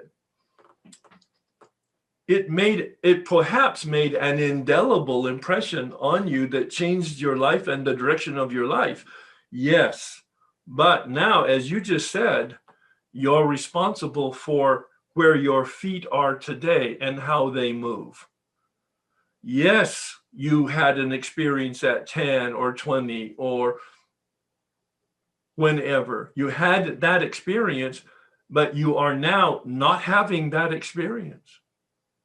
You might, through the 12-step process, find a way to navigate it. You might need outside help, even medication in some very severe cases, to assist in dealing with it. But then it's your responsibility to deal with your feelings, your life, your behavior, your thoughts, your actions today. Because every day when you take action, there will be consequences. So I'm going through the steps again, and this time in AA rather than Al-Anon. As you said, I got caught up in the draft. And my question for you is, what is my responsibility specifically around self-will? Because I struggle still very much with self-will. And what is my role around that? And what is my HP's role, if that makes sense? Well, it makes total sense. And in fact, you guys are really engaged. It's the heart of the matter. On page 62, Bill says, you can struggle all you want, but you're doomed to failure. I'm paraphrasing. Unmanageability, its very nature, is self-centered, he says at the top of page 62. Selfishness, self-centeredness is the root of my trouble. And then at the end of that second paragraph, he said, we cannot reduce our self-centeredness much by wishing or trying on our own power. Once again, he's saying, we're as powerless over our self-will as we are over alcohol. We need to have a power other than ourself. We do not have a choice over our addiction. We do not have a choice over our self-will. We do have a choice, he says later on in step 2, God or no God, and a relationship with that power. And then we are empowered, as he says at the end of step 10 on page 85. That's the proper use of the will. The proper use of my will is, thy will be done. With my free will, I'm aligning my free will with my understanding of the flow of the universe, God's will or reality as reality is. With my free will, I'm saying, thy will be done. I can't get there. Please take me there. Okay. Does that make sense? Yeah. So yes, it does. And I've heard you say this a number of times today, is that my actions are in the process, not the result. Is that fair? That's fair, 100%. And I'm going to add an addendum to it because I just heard it the way you said it. But if I don't get the results I wanted or intended, I better take a look at my decisions and my actions. Okay. So that I can change my decisions and my actions based on new information. So yeah, and that's the continuous. Okay. That makes sense. That's the step 10. And he says in step 10, it's a lifetime matter. Watch for when they crop up. Not if. When. Life is filled with speed bumps and I'm never going to transcend my humanity. Yeah. Okay. Yeah. Thank you. Oh, good to see you again. Thank you so much. You too. I turn my will and my life over to the care of God, and I listen for my answer. And how do I know to believe that answer? Like how do I know that that's God's answer? How? Thank you. Help me there. First of all, we call it a practice. Right? Like the doctor, he practices. He adjusts his recommendation based on the outcome. A lawyer, we call it a practice. They adjust their approach based on the outcome that they're looking for or getting. Meditation and this journey of the spiritual navigation is a practice. We adjust. If we're not getting the outcomes that we had hoped for, we challenge ourselves. Was our hope for expectation realistic or a delusion? And were the actions based on knowledge and reality or fantasy? And were the actions effective? I mean, there's so many moving parts to it. And now the most pertinent answer to your question, and I believe the heart of a program and the most important moving piece of the entire 12-step recovery process is sponsorship, a sounding board. I had a sponsor, but he wasn't giving me what I needed. So I also engaged a step guide.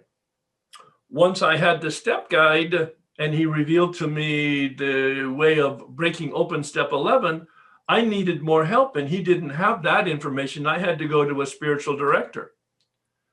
That spiritual director is the one that said you're as powerless over your meditation as you are over alcohol. He wasn't in a 12-step program, but he was deeply spiritual.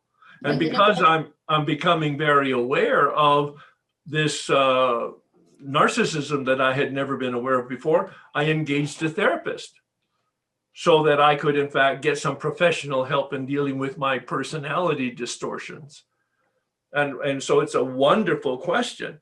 I went to outside sources and resources as the problems were, I became aware of, and I needed help that was not available in my immediate presence. Does that make sense? That's a really good question, and I'm glad we had an opportunity to answer it the way I did. It makes sense to me. And fear is my story I drag around behind me, Herb. That's my past. Yeah. That I drag into my present. You know, and it's interesting because there's a study called the Enneagram, Enneagram, and that's a Greek word for 9. And I don't want to get into the teaching on it, but it's about personalities. And I believe it's very relevant to our work because it's about shadow work. And there are 3 different personality perceptions. One comes from anger, one comes from fear, and the other comes from shame. Fight, flight, and freeze, as I mentioned earlier. At the basic level of physiology, biology, as an instinct for survival, it translates into emotions, and it translates into the primary lens through which we look at survival. Now, we have all 3, You have all three, but your dominant one is fear. My dominant one is shame, to hide, and somebody else's dominant one is anger. Yeah. So anyway, wonderful question. Thank you so much. How do I'm still like you had mentioned, like there's somebody like in your heart that's tugging on your heart, that it's Yes. still there. Yes. And I want to be free of this, but I'm like, I'm here because I don't know how. Yeah, no, that's exactly right. And it's really frustrating, isn't it? Yes, it's like, why can't I get this person out of my head? Yes, yes, yes. And Do you have a sponsor? I do. Is the sponsor knowledgeable about step 4 in the big book? Yeah, I mean, she's leading a workshop right now. Wonderful. Ask her to help you do a laser-focused resentment review on column 3 and column 4, and take a look at the prayer that I mentioned about the removal of deep resentment. I do believe if you do that laser-focused work, that you'll be able to find a path out of this bondage that you're in. Because it's my path. And if you have, or your sponsor has any doubt about what I'm implying by that, read chapter 4 in my Spiritual Awakening book, or listen to the recordings on my website around column 3 and column 4, because there's probably 5 or 6 45-minute recordings. It's a critical piece of work for us in step 4 to really understand, quite frankly, more than is actually revealed in the big book. This was revealed to me by 2 different step guides over about a 5-year period. And now that's what my teaching is on these recordings, much deeper than, because I only touched the surface here today in the column 3, column 4 comments. All right. There is definitely a solution of freedom. It's 100% my experience. Thank you. Oh, you're welcome. Thank you. Thank you for bringing it up the way you did, because quite frankly, that's the kind of pain that we're in that brings us to this whole concept of forgiveness. Not only forgiveness of other people, but as somebody mentioned, the forgiveness of ourselves. How do we get released from this burden? Yeah, thank you so much for that. It was very courageous of you. Thank you. Yeah, you bet. So what is it that you're struggling with? Let's get right to the point. I don't want a story. I want your laser-focused comment. My struggle is that I apologize for something, and No, then no, I don't want to hear the story. I want to know what your problem is. doing the same thing over and over, to be, making the Why don't same, you stop it? because I think it's wired in me. Like, Yeah, it is actually. No, that's right. So have you, wait. This is a conversation. Have you done step 4 out of the big book? yes, How long ago? a couple years ago, maybe. But then, Sounds to me like it's longer than that. But anyway, do a laser focus on, and I've done it. I don't do steps 1 through 12 anymore. I don't seem to be drawn to that because I seem to have a complete experience. But every once in a while, I have a deep kind of a speed bump that I can't deal with in step 10. So I do a laser focus step 4, digging down deep into column 3 and column 4 and using the prayer practice. And then I actually do step 5 on that, and the balance of the steps on that laser focus. So that's my recommendation. We're not going to solve it here today. right, no, I understand that. But when speech is part of your problem, the way you speak to somebody, like just not being, being judgmental and. Oh, I don't know what you're talking about. Talk about your experience, not about generalities. But that's not general. That is my experience. I tend to talk down and be judgmental. And then I apologize. You're judgmental or they're judgmental? No, I'm judgmental. Okay, all right. So what's underneath? We're not going to solve it today, but the question for you is, what's underneath that? Oh, because that's how I was treated when I was younger. Everything I did. No, that's your excuse. Sorry. That's your excuse. You're not a victim. See, I'm That's acting. your excuse. No, you haven't done the work. You need to do the work of focused in prayer, set aside prayer, and doing some work. Maybe column 3, column 4 work again would dig down deep underneath, because what is your belief and what are your motives? Column 3 is your beliefs, column 4 is your motives. And I was embarrassed at what I saw because I had been living in a delusion. And I couldn't see it until I did the work and I was given the gift of seeing it. And then God can heal me of that. My God can. How big is your God? He's big. Yeah, there you go. Okay. No, that's right. And if you don't have a big enough God, go to God 2.0. It's God 2.0. That's a bigger God. Oh, my God is huge. Okay. Yeah. Yeah, no, it's wonderful that you're asking the question. I can hear the struggle and the pain and the frustration. You can get on the other side of it. The whole point of what the work I do is to get on the side of the other side of it and have the freedom that you're looking for. Yep. But it will require some effort, and your sponsor may be helpful. And then again, I had to go beyond my sponsor. Yeah. Yeah. Thank you so much. So how do you get through when you break down those resentments and the walls and all those defenses, and you get to the pain of like the stuff you said, that is just who we are and we have to get past, and I am not a victim. So I don't mean that. How do you just tell me the path out of that? All right. There's 3 paths or 3 components to the path as I'm hearing your question. Number 1 is prayer. That prayer for the removal of the resentment. I'm praying to the divine surgeon to enter into my soul and surgically remove the cancer of this resentment from me. Number 1. Number 2, finish making amends.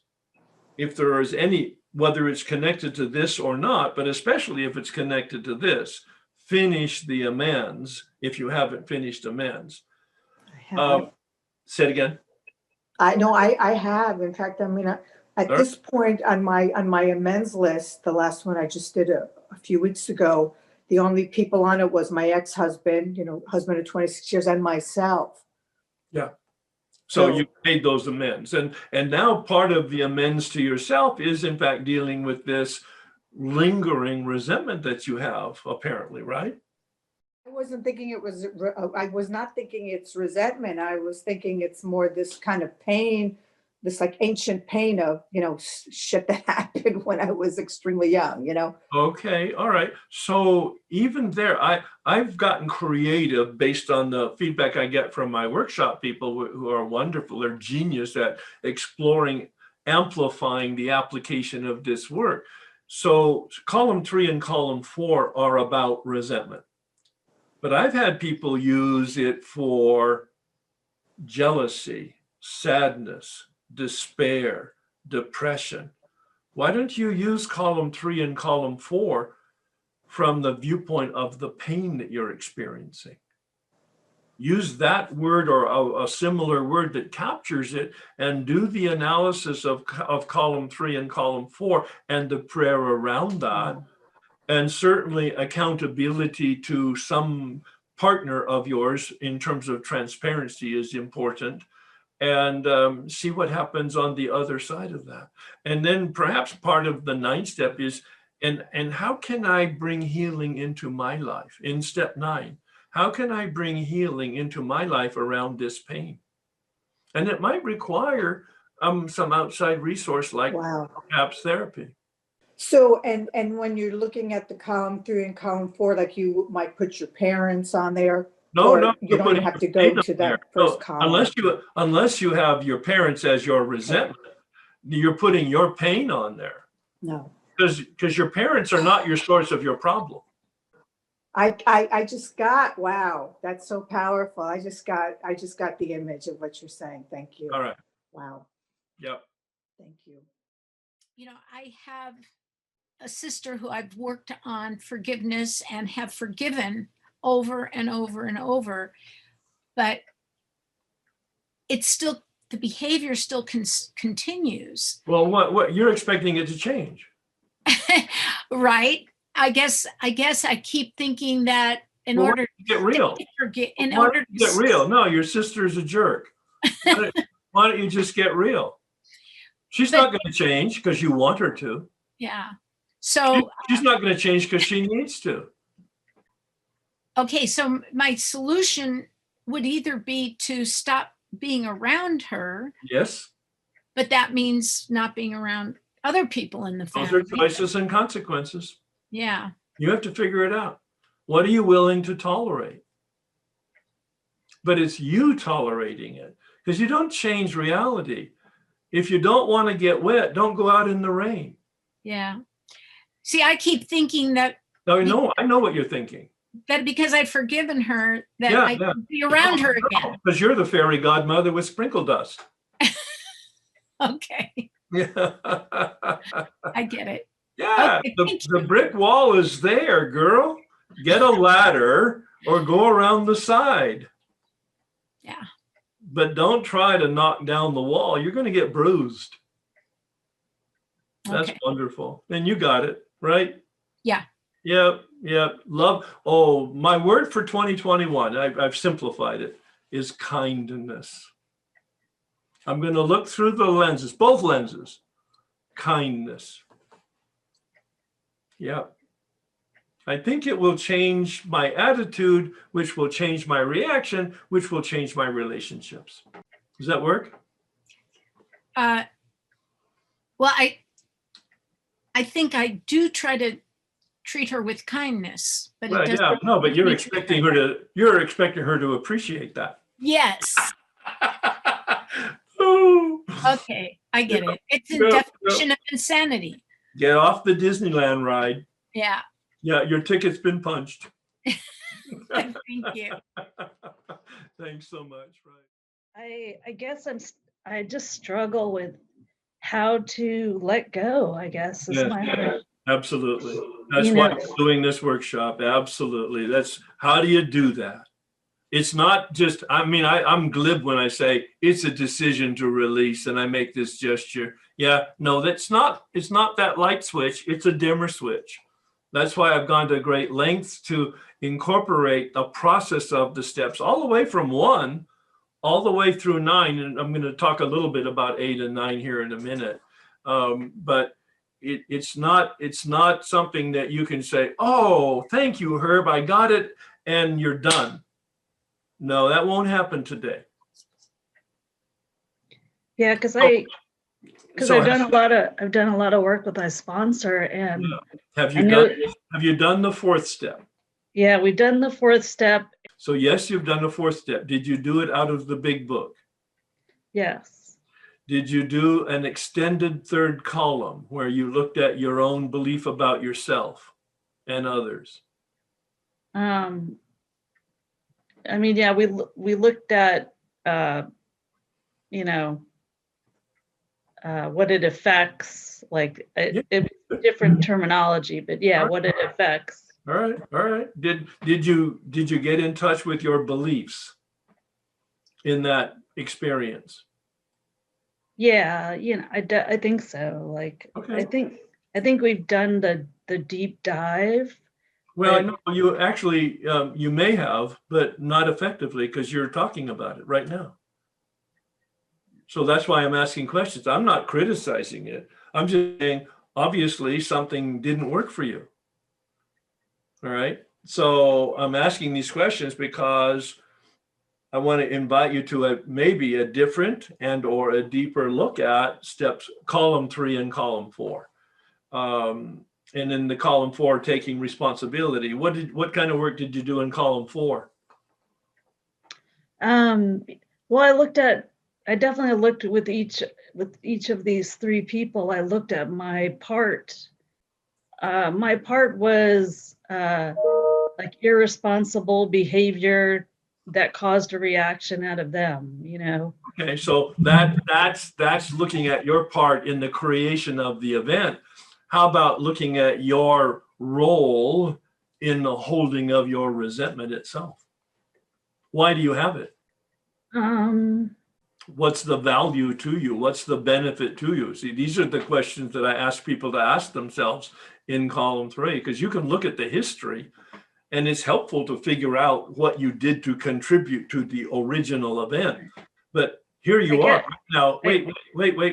Here you are right now, sitting with unresolved anger.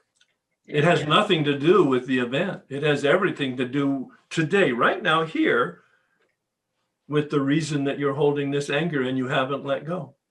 Yeah, I feel like the it's like my need to be right or something, you know. Well, then hold on to it. It's killing you, but you go ahead and you be right. Do you want to be right or do you want to be free? I mean, that you nailed it. You got great insight. You're right on the money from my standpoint. You got right to it. You didn't miss a beat. You got right to it. Yeah. Yeah. You've seen the truth, but you go, yeah, well, I am right. So I'm going to hold that. Yep. Go ahead. Mm-hmm. Yeah. It's like that taking poison, you know, but expecting someone else to die, you know. Yeah. And the problem is that disturbance of anger is killing you. It's withering your soul, let alone what it might be doing to your body. Yeah. Yeah. Yeah. So that's the value proposition. And that's why I really recommend the prayer practice. But first you have to see the truth. And you've seen it. I want to be right. Okay. Until you are willing to be released from that, you're going to be wrapped around the axle of anger. Yep. All right. Yep. Thanks. Yeah. The good news is there's a solution. The bad news is it's going to require some work. So a lot of my resentments come out of my expectations of reality. And when they are not in alignment, of course, right, with reality. And something you said just completely opened up, again, just coming back to, but I'm supposed to be aligning myself with God's reality and God's will. And the biggest resentment I have right now towards my sister, it's something that is God's will. That's God wanting it to be as it is. We don't know that. We don't know about God's mind because we're not mind readers, especially of the divine, but it is what is. It is what is.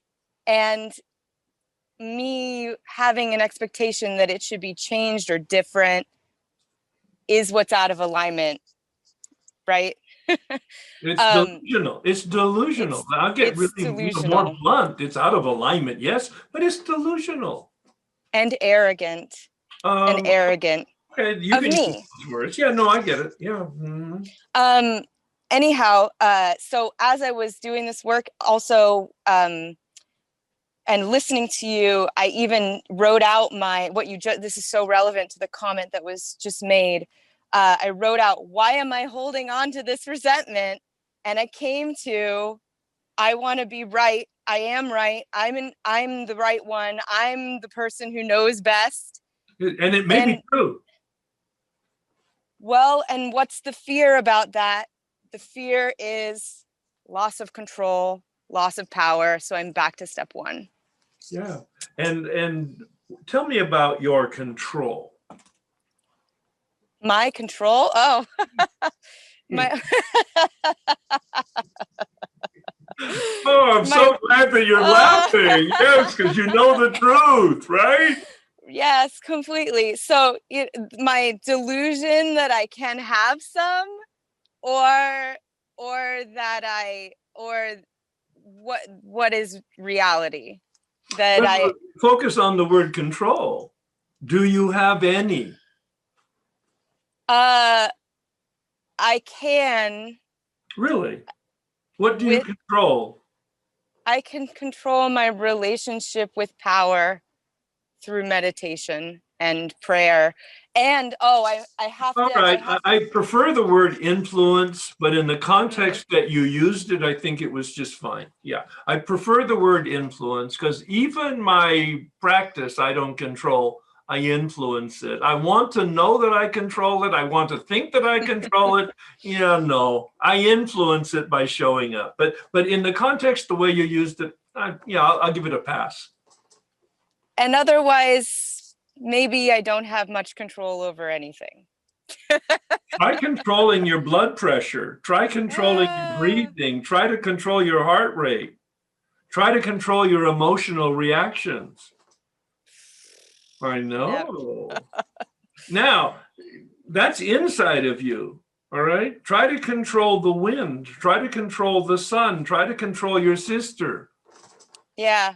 Well, I have been trying to. Not How's very that well. working for you, right? Dr. Phil? Yeah, exactly. Pretty Exactly. badly. There's one last thing I just wanted to share, and I really mean this to everyone on this call. That resentment prayer, if you keep doing it, it absolutely works. I had resentments that just melted away, and it was like one day they were gone. They were just gone. So you should, I really, truly, and I'm not even finished. I know I still have, this is a process and I have a lot of work to do still in my step work, but that has been amazing. So thank you. Quick question. You keep referencing column 3 and column 4, and Yeah. I have found those to be very unsatisfying in the past with the way it's done in the big book. Oh, because I don't have it. I need more words. Yes, you do. Do you have any literature on that in your A Way of Life document? Yes. Like more words, more descriptions? You're looking for words? Yeah, well, yeah. You came to a drinking fountain and you found a fire hose. So go to the step 4 material in the Way of Life document. Okay. I don't have it in front of me, so I don't have the exact pages, but it's really easy to find. It's right after step 3. And yeah, exactly. And there's a column 3 worksheet and a column 4 worksheet. And in between is the prayer for the removal of deep resentment. And it's life-changing. I've had 7 psychiatrists and clinical psychologists adopt those 2 worksheets to use with their patients in a modified form because they found them so effective in penetrating the unconscious. Yeah. And if you have any question about it, you're welcome to email me. Listen to the recordings on the web because there's a dialogue like this in going through those worksheets. And so you might want to do that. Yeah. Thanks. Thank you. Exactly what my resentments were like. Herb knows them well because he's been listening to them for my entire sobriety. But you know, I did the work. I mean, I did worksheets on a couple of them multiple times, same resentment, because I couldn't get free of the pain. And it had all those things. It had, well, I know that there's some codependency in this. I know that I got some rejection. There's some family of origin. God knows what else I'm throwing on top of this thing. I mean, just confusion. But I tell you, you know, sticking with the work, sticking with the work, sticking with the prayer. And I believe I got a lot of relief in the prayer and meditation is where I would writhe in pain. And it would come up and out, and I'd be, ah! And I think just through the process of all that, I got free. And those resentments are literally just, I get emotional thinking about it, but I'm emotional because I'm free. You know, I'm connected to the story of the freedom story. You said the freedom story in contrast to the Jason original story. Would you talk a little bit about that difference and how you found it and how you navigated it? Yes. Well, okay. Yeah. I'll give it a shot in a very nutshell. Well, because you've been around and I know you've had the experience. Well, I mean, everyone's hit on it. You know, I've got these, I came in with all kinds of delusion and pain. And and in my addictions and convulsions, my resentments and my unforgiveness was so much part of my personality, I didn't even know I had it. I mean, I couldn't even see it. And through this process, number one, getting rid of the addictions, that was the medication, this pain came up. It had to be dealt with. And I felt it all. And like you've all hit, the I didn't know I had a script. And boy, did I have a script, and it was a rigid one, you know. And if you weren't following the script, there were huge consequences. I mean, it was highly offensive. And but I didn't know I had that. That was a subconscious thing. I also didn't know that I created anger. I was a victim by my resentments. I was a victim, you know. Anger is just something I have. And Herb asked me, why are you creating this anger? And he was speaking Mandarin Chinese to me. What are you talking about? You know, I'm not creating it. No, you're creating it. We got to find out why. I'm like, holy shit, maybe I'm creating anger. And now I kind of can catch myself creating it over some circuit. I'm like, whoa, I'm creating, stop the story. See, that's the pause of step 10. Is Yes. that I feeling some disturbance. And so feelings are a signal to us that something's amiss. I'm out of alignment. I'm going back to the script and the story. That's a delusion. And so we pause and. So I pause, pray. I've come up with my own little, I forgive them. No, they're good. They're just a person. They're just whatever they are, you know, and I get out of it. I stop the creation of the anger. What about taking reality personally? Right. I was just getting to this too. And then that was the big revelation, especially when it came to things not working out for me, because I thought, you know, I'm being punished by life. I'm a victim by life. I'm a victim by God. I'm a victim by my anger. And no, I'm not a victim by any of these things. My will is going against life, and it's causing problems. That's what I'm a victim of. I'm a victim by my own choices. And so it's not personal. The gravity doesn't care about my skin color. You know, it doesn't care about who my parents are. It doesn't care about what my religion is. Gravity's always gravity. It always will be. It's got no emotion behind it. And it's the same thing with these spiritual laws. These principles, they work for everybody. That's what gets me. Forgiveness works for everybody. You will benefit for forgiving. It doesn't matter what color you are. It doesn't matter what year you were born or what tribe you're from. It works. Or what trauma you experience. Or what trauma or how deep the trauma is. That's right. It doesn't matter. You know, it works 100% of the time. And that's what I continue to do. And I'm still working in some areas, but some areas I'm totally free. Yeah. Thank you. That was wonderful. And a great segue into the balance of what we're doing here. The image I want you to embrace and think about as you think about what happened today, and that is about the channel changer on your TV. You see, you hold the remote control. Which story do you want to watch? The story that you created up to this point, based on your delusions and your hurts, based on being a victim? Or do you want to change the channel and reframe it? That's my favorite word today, to reframe it. You've heard before, the glass is half empty, the glass is half full, the negative pessimist and the positive optimist. But it's really true. It's a choice. The glass doesn't change. The quantity of water in the glass doesn't change, but my attitude about it does. That was the point that Dr. Frankl made in Man's Search for Meaning.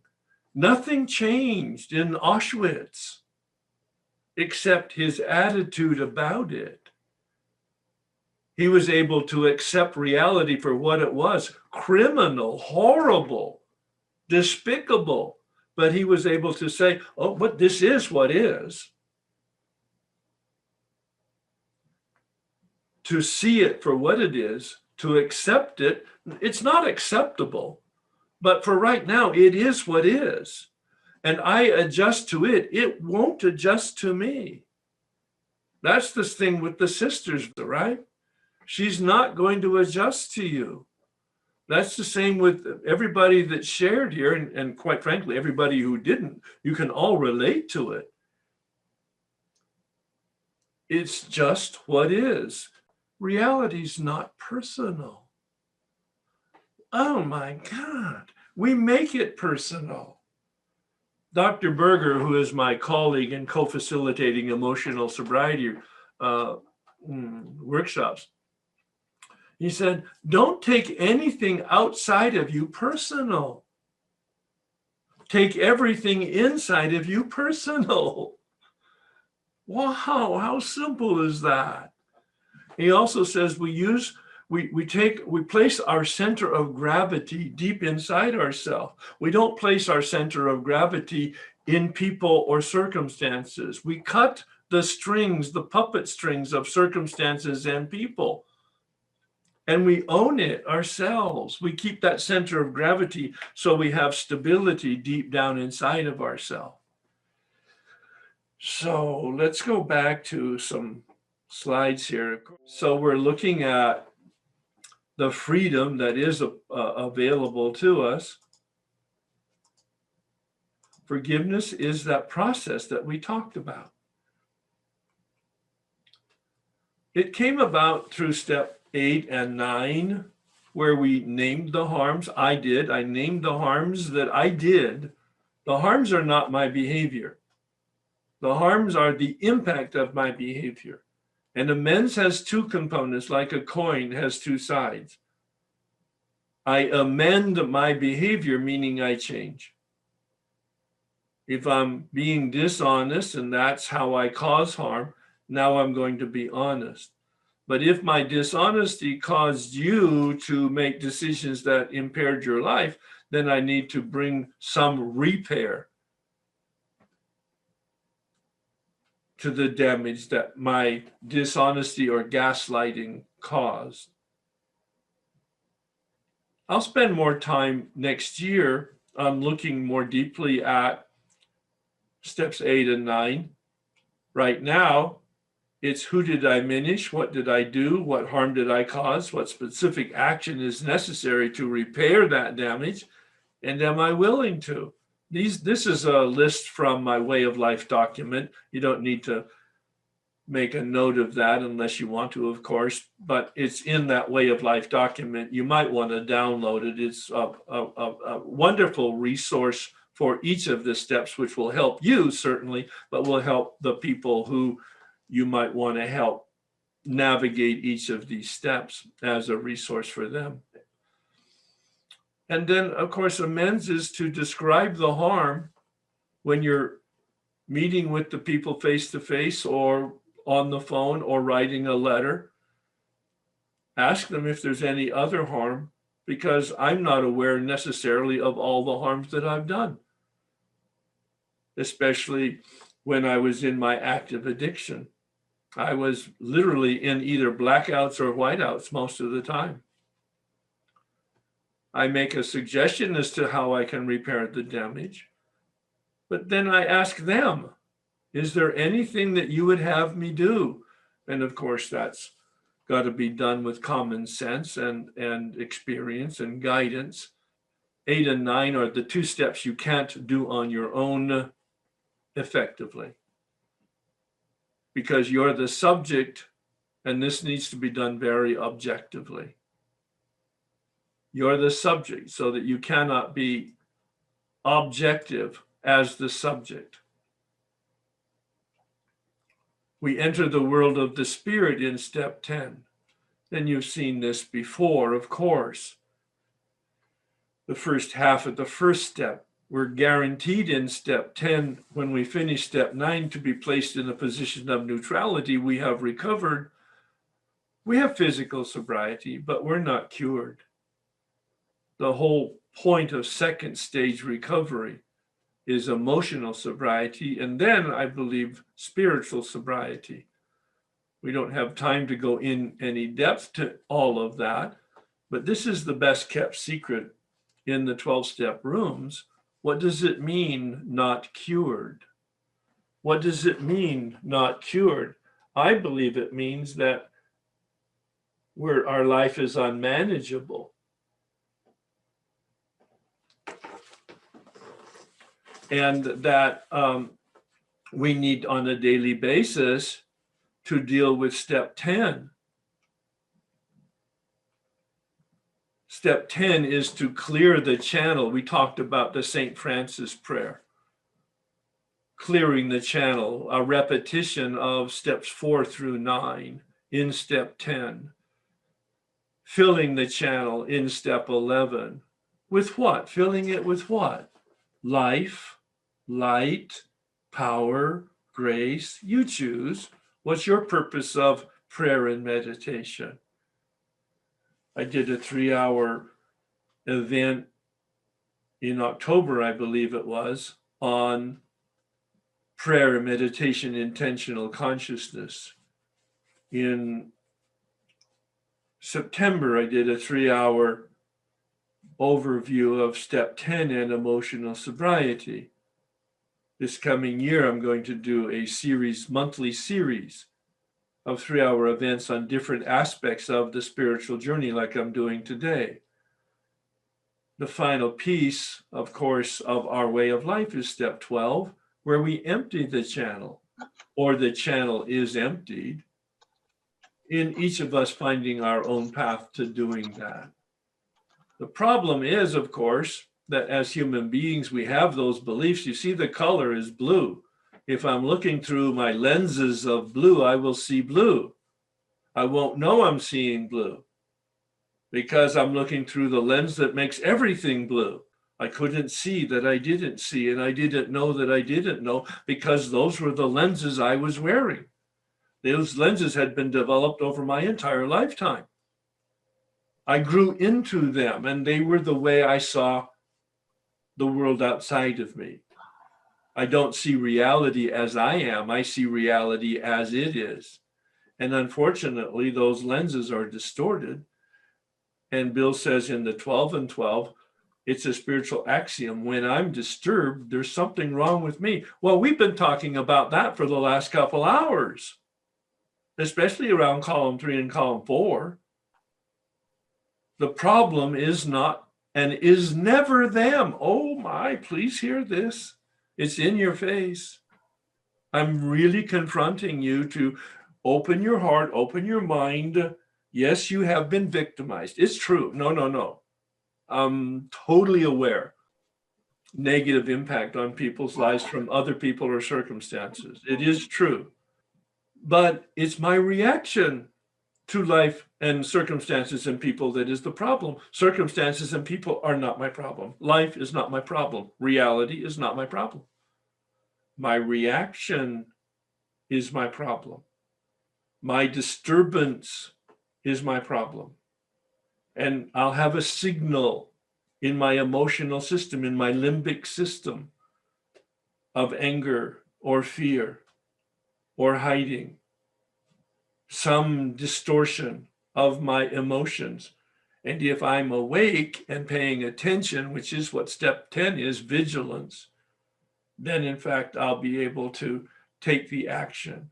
I watch for these things that I looked in step 4, and I take the action of prayer because I'm powerless, and discussing it with somebody because I'm human and I need to be accountable. I need to make an amend because sure as shooting, if I'm disturbed, I'm going to disturb you. I mean, that's just what it is. I pass it on. I'm contagious. Now, the truth is I'm always contagious. That has a negative connotation when we're talking about the disease, but we're also contagious when we're talking about the healing or the principles or the light. If I'm filled with the light, I'm going to spread the light. If I'm filled with darkness, I'm going to fill the space around me with darkness. One of my teachers is Richard Rohr. He's a Franciscan priest, brilliant man, prolific writer, probably a prophet and a mystic. writes on a variety of subjects, not the least of which is 12 steps. He's not in 12 steps, but a deeply spiritual appreciation of the methodology. It's Breathing Underwater is the name of his 12-step book. And he says, we either transform it or we transmit it. Wow, that's in your face. We either transform those bedevilments or we transmit them. My experience is that we're always transmitting. We are contagious. If I'm filled with light, I'm spreading the light. If I'm filled with darkness, I'm spreading the darkness. And I'll know. Because if I'm filled with light and I've had the awakening and I've had the conversion and I've had the transformation, I'm in a mindset, an attitude of always releasing or wanting to release or trying to release or being at least aware that I need to release. And to trust. These are the antidotes to the 4 things on the far left column. To trust if I'm in fear, to be honest if I'm dishonest, and to be in a state of love. I looked up the word altruism to try to get a better definition because love is such an ambiguous, overused term. Look up the word altruism in your dictionary. In mine, it said, to provide a benefit to someone else with no possible benefit for yourself. Wow. That comes as close to unconditional love as I've ever seen a definition. Unconditional, meaning there's no condition of helping. Providing a benefit to somebody else with no potential benefit to yourself, at least as part of your motivation. That's emotional sobriety.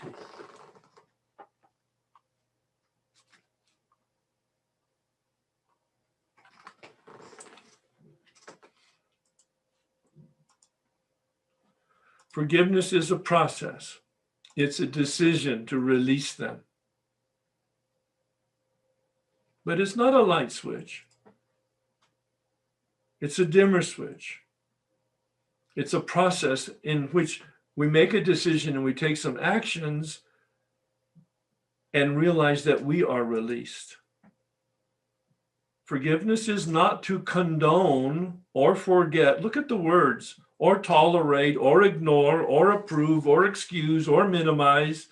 Forgiveness is not to pardon, or to deny, or to absolve, or to reconcile. Please hear that. You don't have to reconcile with somebody that you don't want a relationship with. That's not the point. It's certainly not an invitation to be hurt again. Don't put yourself in harm's way. You can have a relationship if you want it, but many of our conversations were about you may not want the relationship. You want to take care of the damage that you did. That's a responsibility from an emotional as well as a spiritual basis. But you may not want any ongoing relationship, even with family members. And you don't surrender justice. I had a young man do the steps with me, and he was raged by his father who had molested his 2 daughters. Unbeknownst to him until he was aware of it, he was in program for about 10 years and was going through the steps to deal with this rage. And at the end of it, he used the column 3 and column 4 to deal with his feelings about it. He used the prayer to heal from the feeling of rage and grievance that he had about his father molesting his 2 young daughters. And then he called the local police and had his father arrested and went to court and had him put in prison for 6 years. He forgave his father. He loves his father. He sees his father on a regular basis. But he was going to not signal to his daughters that what Grandpa did was okay. He put Grandpa in prison at age 68 for 6 years because it wasn't okay. And there are consequences to that behavior. He did not surrender justice. It's very dramatic, but it really makes the point. Forgiveness is a decision to not retaliate or exact revenge or seek compensation or judge. Those are not our jobs as human beings. We are not God. The big book is very clear. Page 62. We have to quit playing God. Well, because it doesn't work, it says. We're not the center of the universe. We are the center of our life. We are the center of our life, not the center of life itself. Our role is a decision to release them. In that process, it's my experience that I was released. I made a decision to do some work to release them in step 9.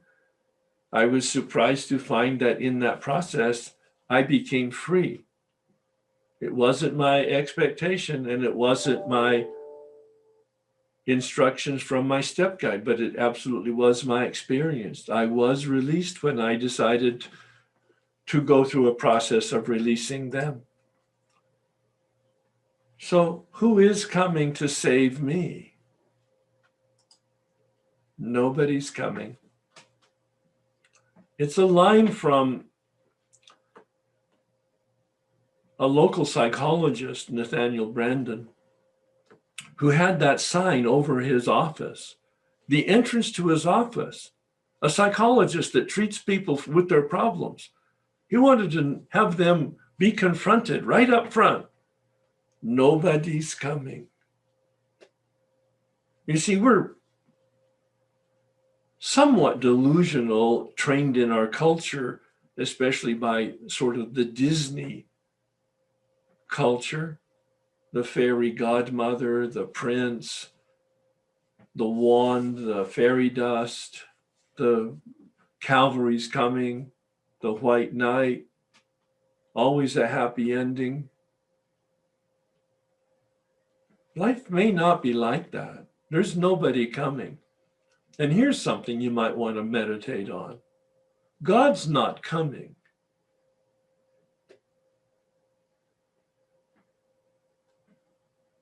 God's not coming. If there is this reality, it's already here. There is, one of the mystics said, there is no place that there is not God. We had that conversation. In fact, somebody brilliantly looked at the words in the big book and challenged them. God is everything or God is nothing. What does that mean? Well, that's what it means. If there is this reality, this power, this life force, this universal source and resource, as Appendix 2 in the back of the book, page 567 says, unsuspected inner resource, unsuspected. I studied 7 years in a monastery. I didn't suspect that this power was deep inside of me. I studied self-development and psychology, and then got into AA and studied all of the material that is provided to us as resources. And at age 48, finally, I began to do the steps and thaw out internally. And in 1994, for the very first time, 10 years sober, I was asked those veil-rending questions that I asked you to ask yourself. What do you believe and how do you behave? And at 10 years of sobriety, I finally saw the big book. Page 55. Seek honestly, seek diligently, think honestly, seek diligently, seek fearlessly. 2 different paragraphs. A redundancy that is not normal for Bill with his literary style, so it must be pretty important. 2 paragraphs saying the same thing. think honestly, search diligently, search fearlessly, deep down inside yourself. And that's the only place you're going to find this power, deep down inside, unsuspected inner resource. The source of my life underneath is the animating force that brings the acorn to a sapling to an oak tree. I am the one that I am waiting for to show up, to take responsibility, to make decisions, to take actions, to look for resources, to be accountable, to take directions that I don't believe in, to take actions I don't want to do, to have thoughts and attitudes and feelings that are repulsive to me or foreign to me. This is the turning, a decision to take action based on somebody's experience and their suggestions. Forgiveness is a process. Awakening is a process, that dimmer switch that goes up a notch at a time. You see, we're turning.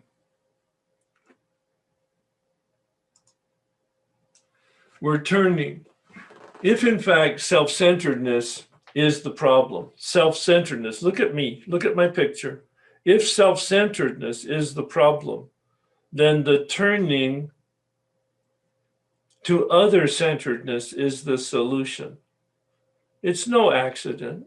This is the ritual signal for prayer. A relationship with other with a capital O. This is, in fact, a ritual signal for a relationship with others in service, in helping them. I'm turning from my self-centeredness, not to give up myself, but to become myself. I did a lot of work in the area of happiness for a project that I was asked to do 3 years ago. And I read the studies from Harvard and the University of Pennsylvania on happiness. You know that Harvard has a department on happiness. Of course they do. It was created after positive psychology developed in the University of Pennsylvania or Pittsburgh, someplace there. And Harvard developed their department on happiness. And out of both of those scientific researches by really, really credible people, thoroughly scientific, they developed several books. I read about 10 of them. Every one of them concluded that if you really want to be happy, that's your goal, you will never be happy. Wow. If that's your goal, to be happy, you will never be happy. Because happiness is not a product, it's a byproduct. It's a byproduct of my relationship with the universe, with reality itself, and my contribution to humanity around me. Well, the Buddhists codify that as wisdom and compassion. The Jews codify that as loving God with all your heart and loving your neighbor as yourself. And the Christians codify it by saying loving God with all your heart, with all your mind, with all your strength. And loving your neighbor as God loves you. You hear a resonating theme here? And and the step process brings us into steps 11 and 12, which I consider to be spiritual sobriety. Improving our consciousness in step 11 and enlarging our consciousness in step 12.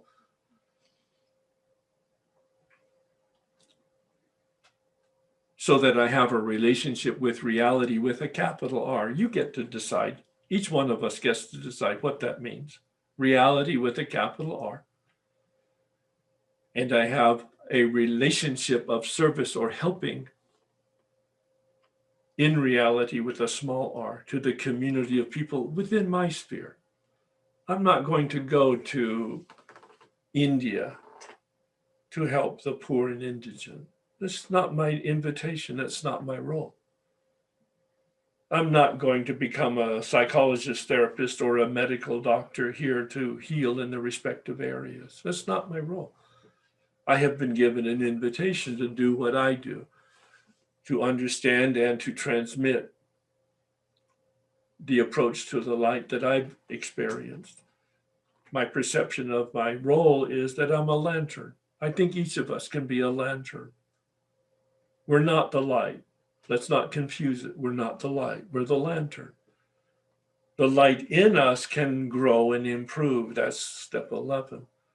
The light in us can become enlarged the more we use it. Of course, the more we give it away, the more we have it. One of those spiritual paradoxes.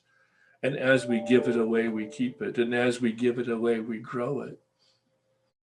A lantern that stands by the path, that lights the path so that you can walk it.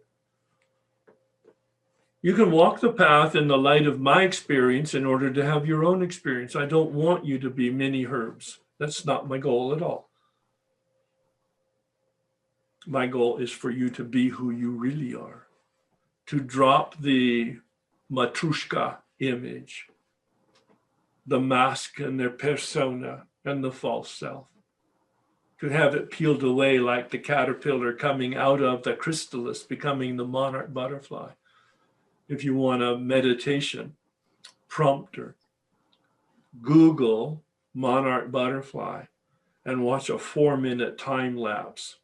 4-minute time lapse from the seed that makes the caterpillar to the caterpillar that crawls up into the chrysalis, from the chrysalis that breaks open eventually over time, and the monarch butterfly emerges. That's our journey to die. No, that's our journey to die. Bill said it, I said it at the beginning of our time together, the deflation of the ego at depth, the death of the false self. Eckhart Tolle said it. The secret to life is to die before you die and realize there is no death. Powerful. A wisdom saying, a springboard for a meditation on reality and my role in relationship with it. Ask yourself the question, how free do I want to be? That's the challenge. My experience is that there is wonderful freedom from addiction. That's guaranteed in the big book on page 85, placed in a position of neutrality. There's also wonderful freedom from unmanageability. That's suggested on page 85 as a daily reprieve. We're not cured, but we have a daily reprieve if we do incorporate steps 10, 11, and 12 into our daily lives. We're rocketed into a fourth dimension, he says on page 25, but we're in orbit beginning with step 10. We've entered the world of the spirit. We're in orbit around the light, and we can stay in orbit around the light as long as we make daily adjustments. An adjustment when we're disturbed, meaning we're out of alignment in step 10. An adjustment in the morning to understand the guidance that we need to stay in orbit during the day. An adjustment in step 12 based on principles and helping other people in step 12. This is an organic methodology built specifically for human beings. As I showed you in the adapted, adopted Maslow hierarchy of needs that I call the organic development of the human spirit. It's organic. We cannot make a tulip grow by pulling on it. There's no violence here. It's a gentle but rigorous process, demanding and embarrassing, and we will suffer through it like dying in the chrysalis. But we emerge after we finish step 9 and we practice 10, 11, and 12. We emerge in the flight of freedom, free of the burden of the instincts that put us in bondage and the emotions that keep us in bondage. But we manage it with our cortex. We manage it with our knowledge. We manage it with our knowing. We manage it with our free will. We manage it with our decisions and the actions that follow it. I needed help. As I mentioned throughout our conversation today, I need a lot of help from a lot of people, but they can't do it for me.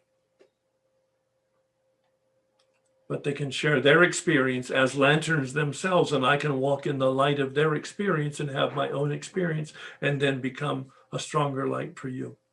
So I'm going to end there. Right now, we're going to talk to you, and you're going to talk to me and the rest of us. My question is about your resentment prayer that you referenced. And so I was looking for it in this book, and on What does it say? Yeah, it says prayer for freedom from resentment. God, so-and-so like it. me, That's is a spiritually sick person. Yes, that's correct. But I wrote the book I published the book in 2010, probably wrote it in 2008. So it's a early version. My newest version is in the Way of Life document, which I revamped for 2020's workshops. So you want to go to that one to see at least the current version. You can contrast it to see what it means in terms of the changes, and that's just up to you. Prayers are not about words, they're about intention. And the intention here is to have soul surgery where the cancer is removed from you. So I'm glad that you asked the question, but did you have more? Yes, thank you. And I'll look for it in the Way of Life.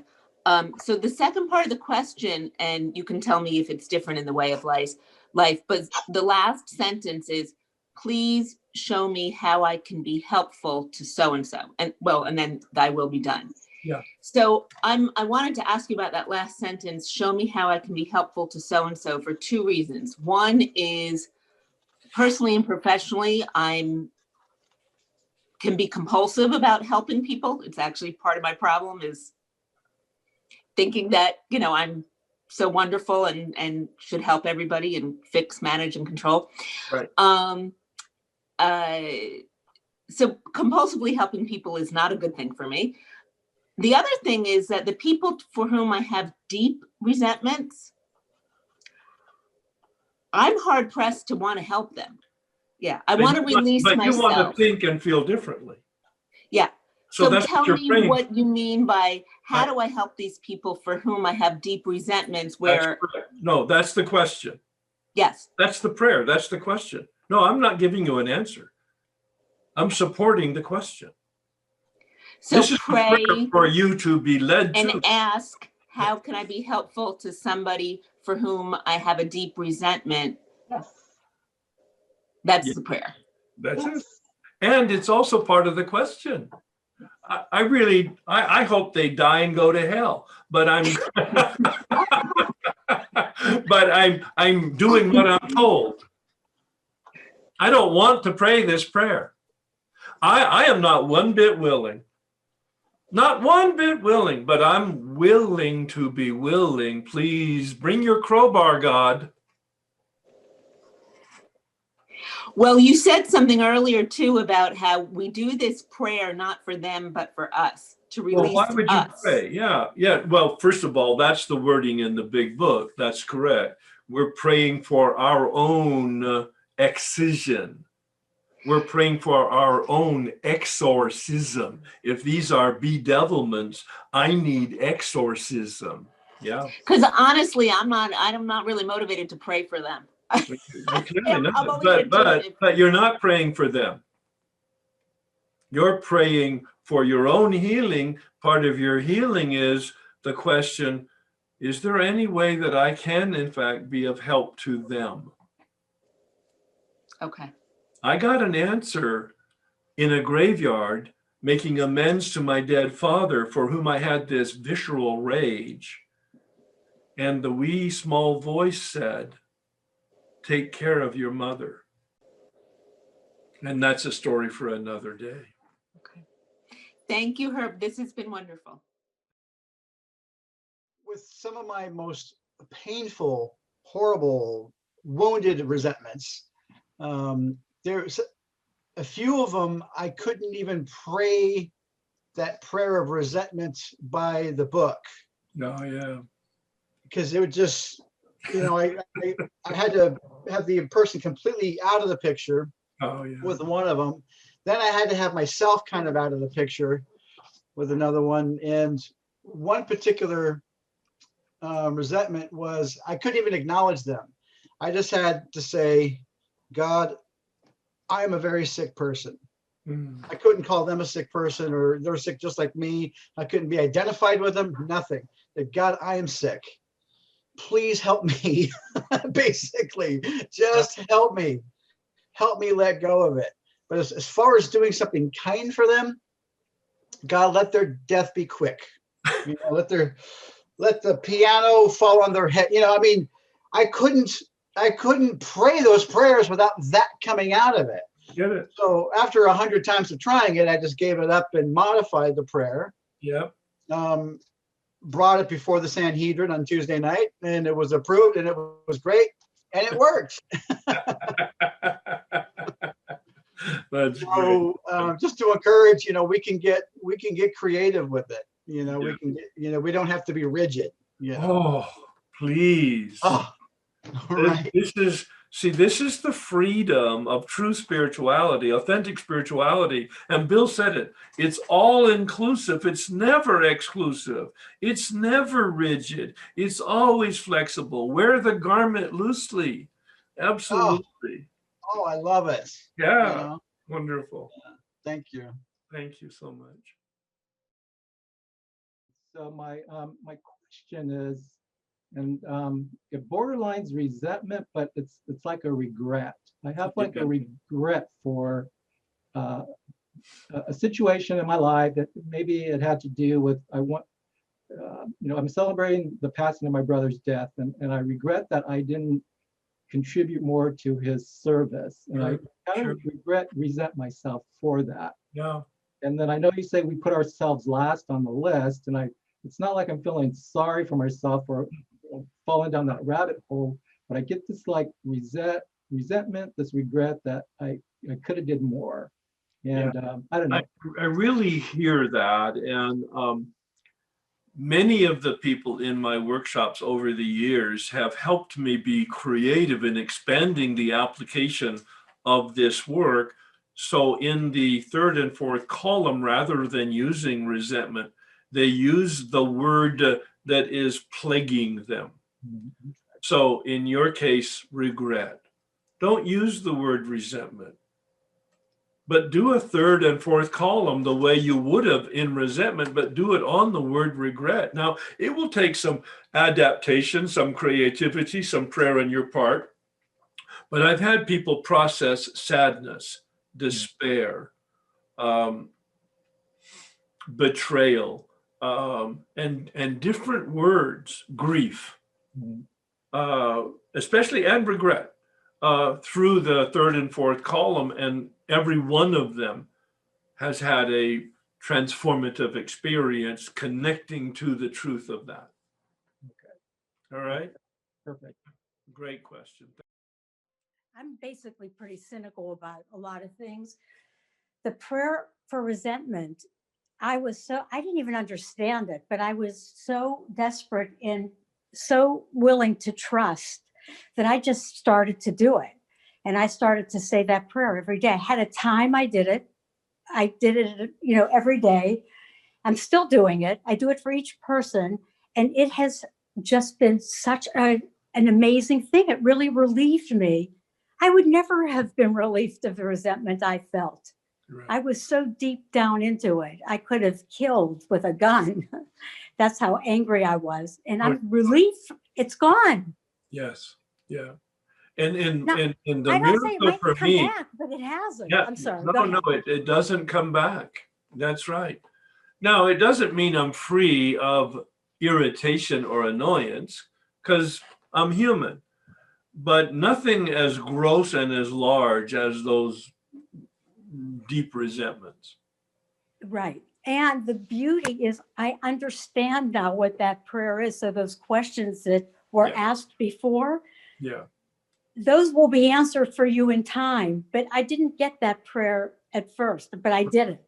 Right. I acted as if, and acting as if is really so important in this program. It is. Whether I believe or I don't believe, just That's act right. as if, what else is there? That's right. You know, No, it's counterintuitive, but it's deep spiritual wisdom.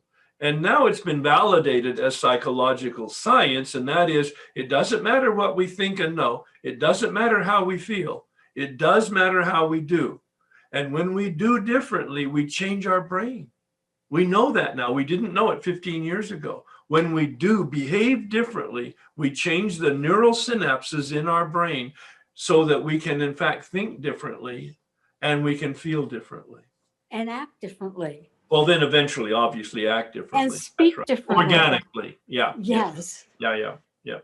Wonderful. Thank you. Herb, Thank- there's no way you can be thanked for this. This is like, Yeah. this is it. Well, yes, I can be. And that is, you pass it on to somebody else. This is multi-level marketing at its best. Yeah. Thank you so much. You know, all this talk that we have about the script and expectations and all this stuff. And I've been dealing with it for the past 6 years on a very specific basis with each wound, resentment, and disturbance and all that. And just in this past month, I've stumbled on the consciousness of kind of accepting the world as it is. Mm. And it's been this a very general, all-encompassing thing when it comes to religious people, politics, drivers, with all my resentments in mind, my whole history in mind, I'm going, okay, Jen, you've just been expecting people to act a certain way. Right? I've been going from these very specific things over the years, and just this last month, in a very general sense, I'm like, okay, and this, I don't want to sound like a jerk when I make this statement, because I love people, but I'm going, people are nuts. People are selfish. It's just the way it is. It's not going to change. In fact, my problem is me expecting them to change in some kind of way, or expecting the world to somehow get it. After all the work I've done, they should somehow get it, or something, and that's a delusion. Yeah. It's a delusion for me to think that the world is going to change. Yeah. The only thing that is ever going to change, if I'm lucky, is me. Yeah. And it's so freeing to kind of be there. And I was able to share it with a friend of mine outside the fellowships. And it was really neat when I was able to verbalize that. And this is the first I've verbalized it here. So wonderful. Yes. It's a journey that keeps on giving, actually. I'm working on my step 9, and I've got to say I've been using your process, and I had just a sister that I could not get along with, and it was broken, and through this it's brought so much healing and grace, and it's only what God could have done. I mean, and it's been back. It's just, thank God, it's been changed. But I have one resentment to do with my sister-in-law, and I'm at a point where we have not talked in probably about 15 years. My husband called her on Thanksgiving. Now I've made amends with my husband, and he's seen everything that's happening. And she doesn't like to receive phone calls. So she got real anxious. She's got kind of end of COPD. And I was thinking I should do my amends to her, if I should email her, but he was concerned that my husband's not in program, but he was concerned that she would get too anxious with everything. So I'm not quite sure what to do or how to do that amends. Well, are you clear on the amends? What's the harm done? The harm done, I was a domineering No, that's what you did. No, that's what you did. I asked you what the harm was.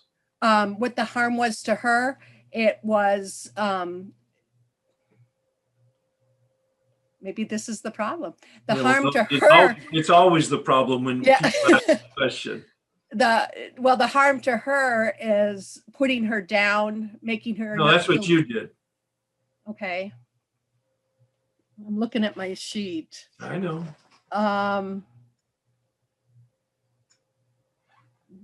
That was resentment. The harm I did, I had to, well, I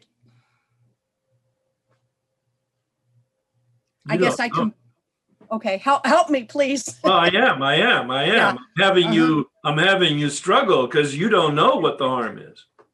Yeah, I guess that's, I can see how I manipulated her. I can That's what you see did. was controlling her. That's what you did.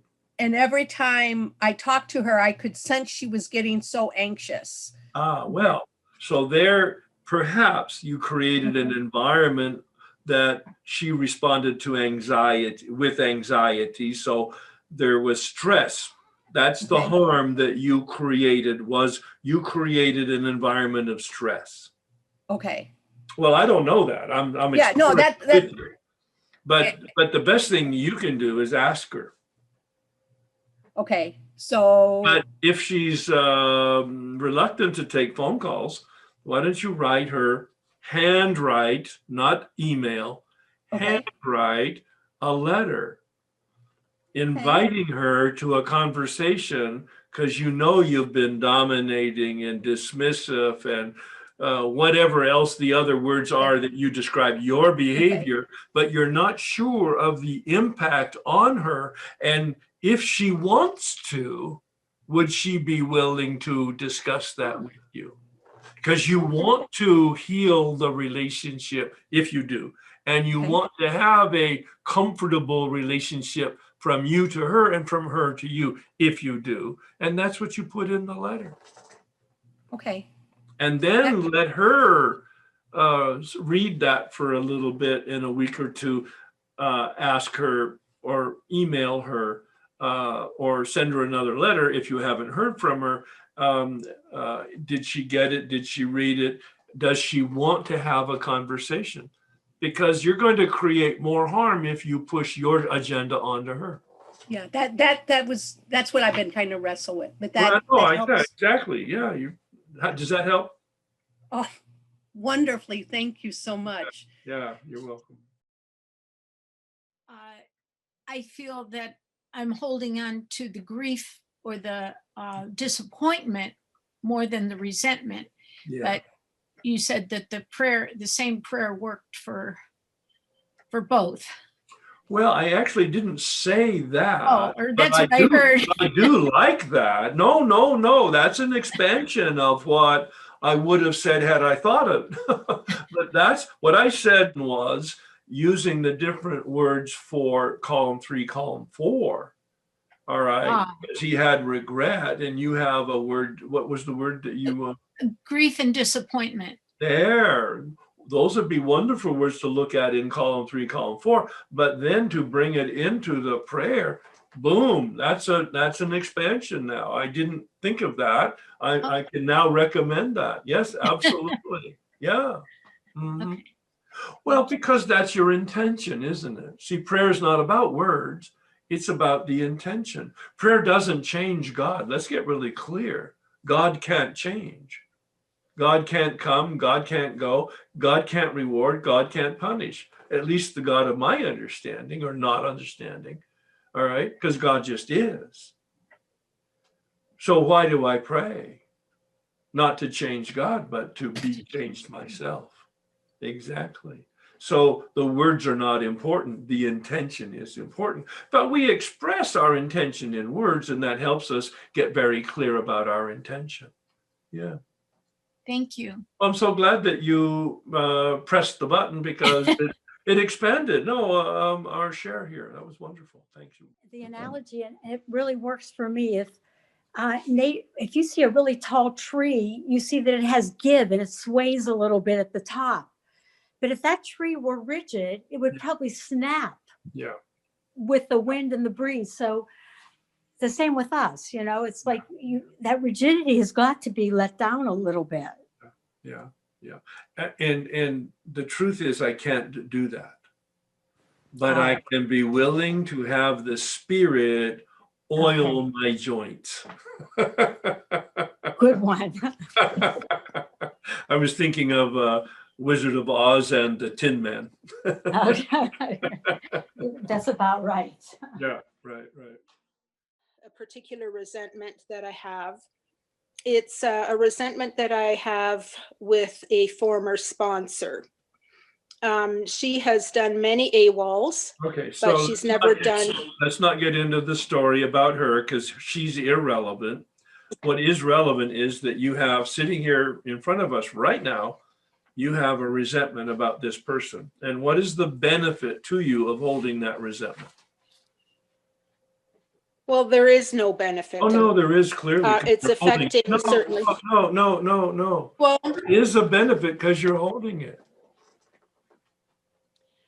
Well, yeah, I'm holding it because I'm confused about. No, you're not confused. Sorry. I never accept that. Confused is a cover for something that you don't want to look at.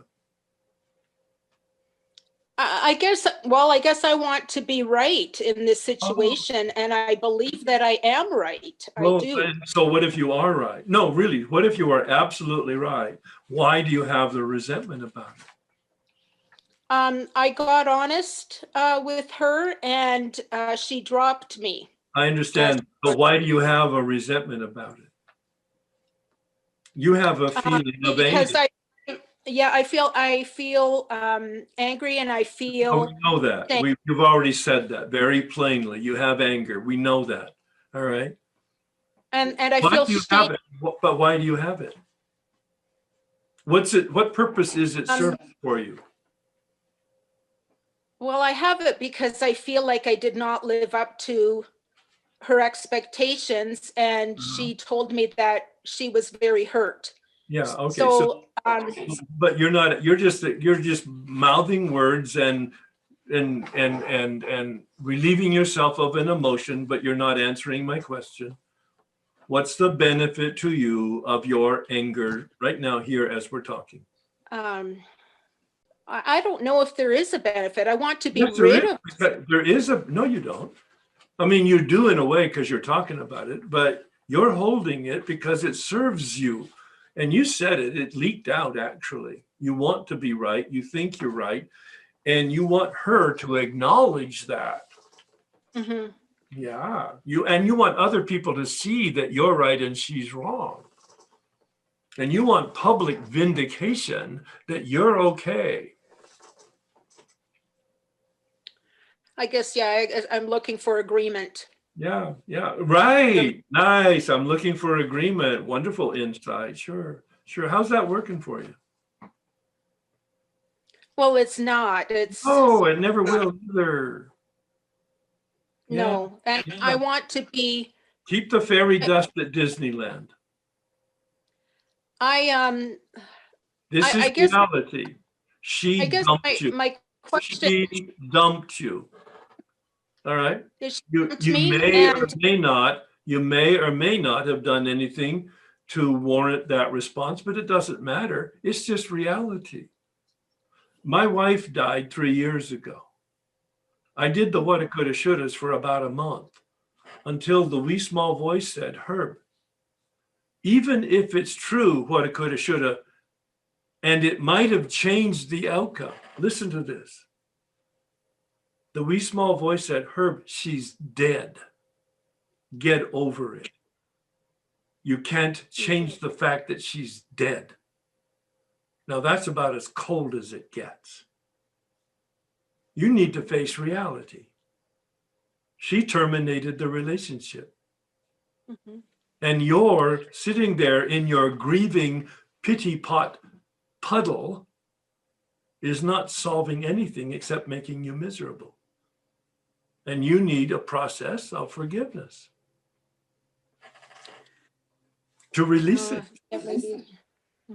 Yeah. I know I need to forgive myself for a number of things. There you go. But sure. I also did apologize, and I did ask if there's something that I could do, Nice. to help her to trust me again, But how because are you that was her gonna, wait, doing. it's all nice. It's all nice. It's all nice. It's great. But it's all a story because you're not addressing the issue. Your anger. Mhm. You want reality to be different than it is. That's all. It's that simple. You want reality to be different than it is. Yeah, I am having a difficult time accepting her reaction, and Exactly. Yep. yeah. Uh, But that's where my confusion comes You're in. not I wonder confused. if You're not there's, confused. You're not confused. You don't want to take responsibility that your anger is your problem. Your sponsor is not your problem. The event is yeah, not the problem. Your anger is your problem. Your reaction yeah, is your problem. okay. Now deal with it. Yeah, I guess what I want is to have her change her reaction towards me. Of I want to course. change her. Of Yeah, course. yeah. I want the sun to rise in the east just on Sunday. Mhm. Yeah. But then I tell myself that I didn't do enough. I didn't do it good enough. Yeah. Well, that was a bad analogy, by the way. The sun does rise in the east, but anyway, I meant the west, but go ahead. Yeah, so anyway, you've got the feel of it. You heard the recommendations I made to other people about a laser-focused look at this event in column 3, column 4, with the guidance of somebody who knows what they're doing. Not everybody has done this work and has an experience or competence to lead you through it. All right? Okay, Thanks very much. All right. thank you. Yeah, that's why we do this work, because it's all about human suffering, and we all do. We all suffer, sometimes very dramatically, sometimes very mosquitoes, but it's still suffering. And this path helps us. It provides surgery, and it also provides mosquito nets. Okay, to stay with that, I've never used that before. So let's pray the St. Francis prayer. And I'm going to lead you in it antiphonally. Takes a little bit longer, but it's a very reflective meditation. Listen to the promise, listen to the process, and listen to the turning. This prayer summarizes the 12-step process and any human dynamic of transformation. A process, a promise, a turning from myself, a turning to a relationship with others. And I'm going to lead you in the prayer antiphonally. I will pray a word, and then I invite you to pray it to yourself quietly or out loud. You're on mute. And then I'll pray a phrase, and I invite you to then pray the phrase to yourself or out loud. Or just be present as a witness to the intention of transformation. I do call the St. Francis prayer the prayer of transformation. Lord, make me a channel of your peace, that where there is hatred, I may bring love. That where there is wrong, I may bring the spirit of forgiveness. That where there is discord, I may bring harmony. That where there is error, I may bring truth. That where there is doubt,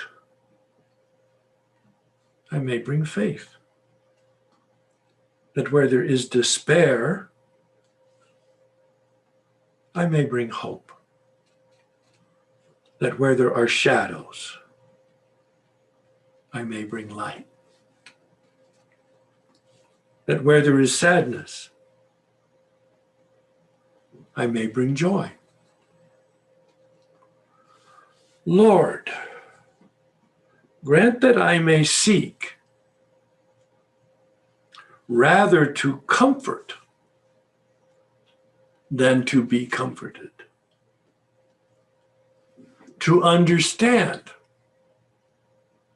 than to be understood. To love than to be loved. For it is by self-forgetting that one finds. It is by forgiving that one is forgiven. It is by dying that one awakens to eternal life.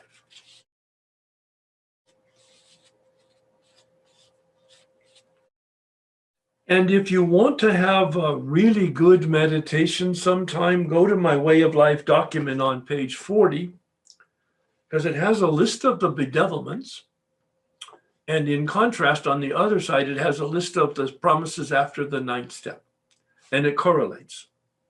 It's phenomenal work done by Dan Sherman, dead about 3 or 4 years. He wrote his own material on the big book and his interpretation and experience, but I got his permission to put this into my work because I think it's so insightful a connection. We start with unmanageability and we're powerless, and we end with power after we finish the 9th step, and we are empowered. And the contrast is startling. I wonder if Bill was actually conscious of that. Page 52 are the bedevilments, and I believe the promises are on page 83 and page 84. So all of the steps are in between that. And the fruit of this work is the transformation, that turning from my self-centeredness to other-centeredness. Thank you so much, everybody, for your wonderful participation. It was the richest part for me, and I hope it was helpful to you that we had some documentation and witness to the problems, the human problems that we have and the possible solutions that we have through this process. Thank you, everybody. Wonderful session.